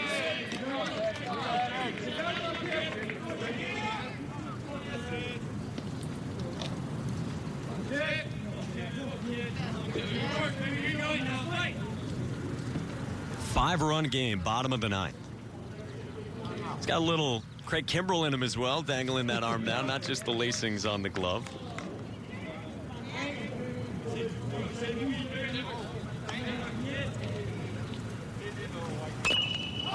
Hit in the air, right side, and out of play. So if you're Ohio State at this stage in the season, you're 13-8 as of now in the Big Ten. The RPI is at 31. The latest bracketology says that you're probably safely into the field at this point. Now, you don't want to take that as a certainty, but a lot of success recently winning weekend series against some pretty strong opponents for the Buckeyes. Come on, baby. Upstairs on Ross Kelly. It's a great job of bouncing back. We mentioned it earlier. Greg Beals missing the Big Ten tournament, having a down year in 2017, lost a lot of firepower from that 2016 championship team. Ronnie Dawson, Nick Sergakis, Troy Kuhn. Ross Kelly drills one out toward left center field, and he plugs the gap out there. And Tonsik rounds third. He will coast home, and the Spartans will not go quietly.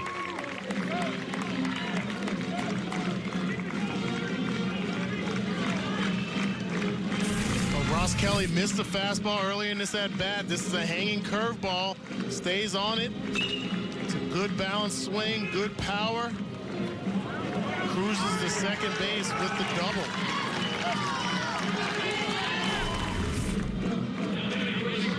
His fourth double of the season, up to 25 RBIs. In the rarity, a team getting to Seth Kinker. The walk, the balk, and the RBI double. And Marty Bikina takes strike one. Bikina's had an excellent day all around today. Couple singles, scored a run in the 6th inning. Been active in right field as well.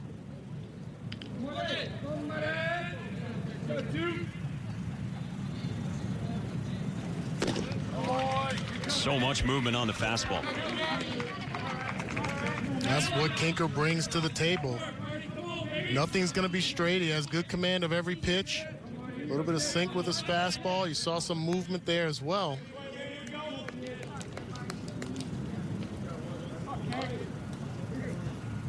Oh, 2. Hard hit ground ball into left field. Ross Kelly slows up at third, runners at the corners, and the tying run will move to the on-deck circle.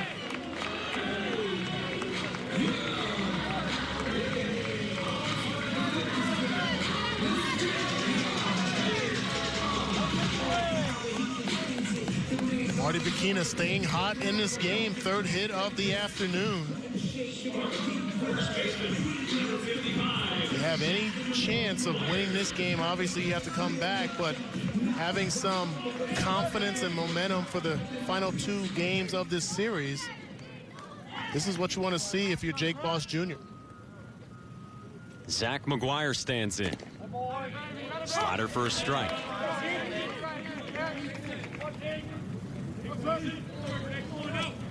Couple hits for McGuire today out of the 6th spot in the order. Singles in both the 4th and 6th innings. All sliders to start.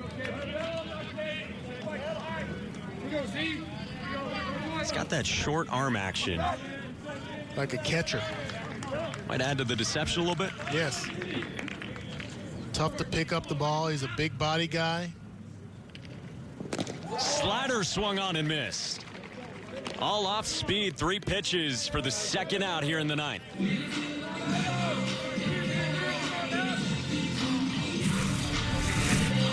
Good execution here, 3 off-speed pitches. That one way out of the zone. No chance for McGuire. Again, coming up after this one, we've got Maryland, Indiana. That is a very important series, and right now a tie game through 5 innings. That's coming up after this one, as it's up to Zach Iverson for Michigan State.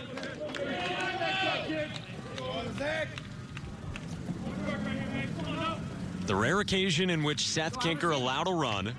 He's trying to slam the door shut. Hits the corner again, 0-2.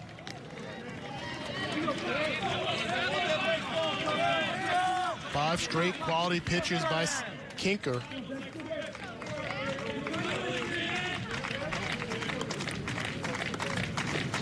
Six runs in the top of the ninth. Kinker trying to end it in the bottom. 0-2.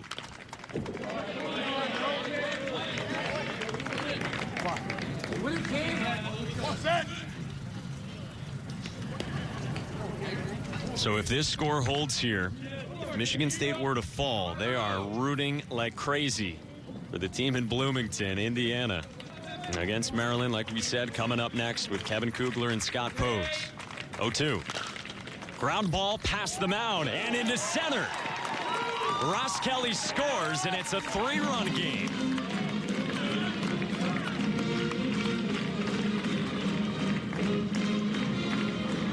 Not so fast, says Zach Iverson. The second hit of the afternoon for Iverson. Drives in a run and opens the door with the game-tying bat coming to the plate and Ryan King. See if the young guys can get it done. Bottom of the order production. Young talent. Still has some fight in it. Seth Kinker in Big Ten play entering today. It only allowed 4 earned runs. And there's a couple runs home for Michigan State in the bottom of the ninth. And we'll get a pinch hitter here as well. Bailey Peterson will step into this spot in the order with 2 aboard, the sophomore out of Granville, Michigan. In the spot of Ryan King in the 8-hole. Fastball for strike 1.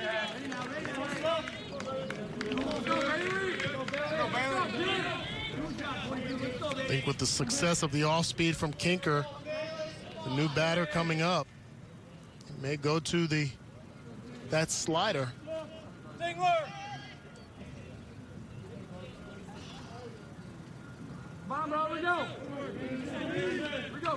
Peterson, a junior college transfer.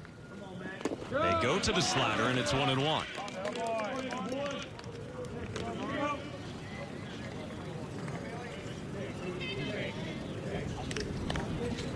Just joined the program in mid-June, Bailey Peterson. He's only 5 for 41 this season, and 3 of those hits of the extra base variety. Couple doubles and a triple. The 1-1. Hit on the ground, foul. And it's a ball and 2 strikes, and once again, the Spartans down to their final strike.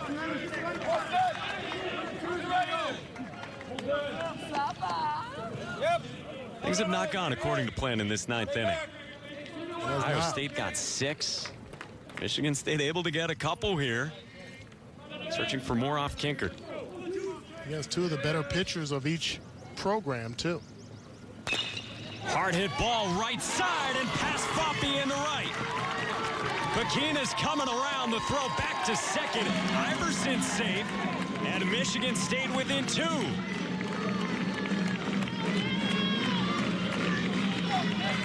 Pinch hit RBI single from Bailey Peterson. Excellent 2-strike hitting right there. See, no drop in the back shoulder.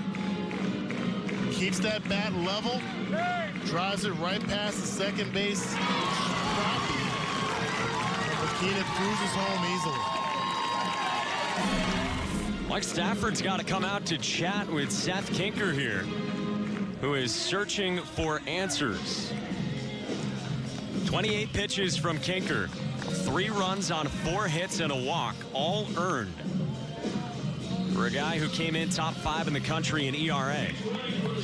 First baseman, 18, Corey Young.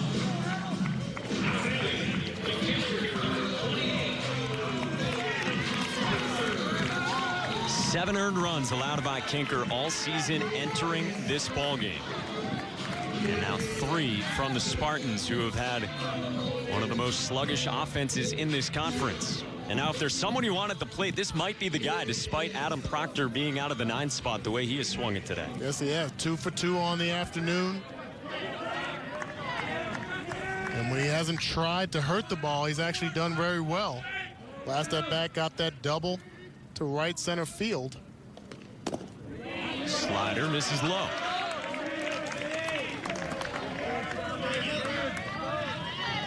Like Danon said, an RBI double out to right center field. It scored Zach Iverson, and at the time it put Michigan State up by a run. Has 1 home run on the season. He can get that same type of swing he got in his last at bat, but pull it more towards the right field line. Could be some magic to be had here in East Lansing. His 1 home run was a 3-run shot. It was against Notre Dame in a midweek game.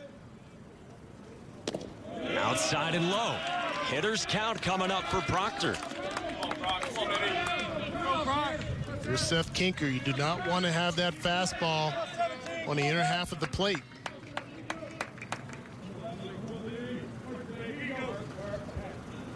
Two-one. Hit high in the air, out to deep right field. Canzone is back on the track, and he makes the catch, and the ball game's over. Adam Proctor nearly walked it off, and Ohio State survives in the opener in East Lansing.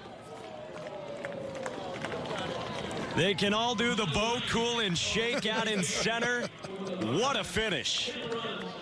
What a great job by both teams, scrapping and fighting. Great swing. You can see he just got under it just a bit, but good power displayed. And how about Canzone, knowing the elements, knowing where he is on the field, body control. They thought it was out.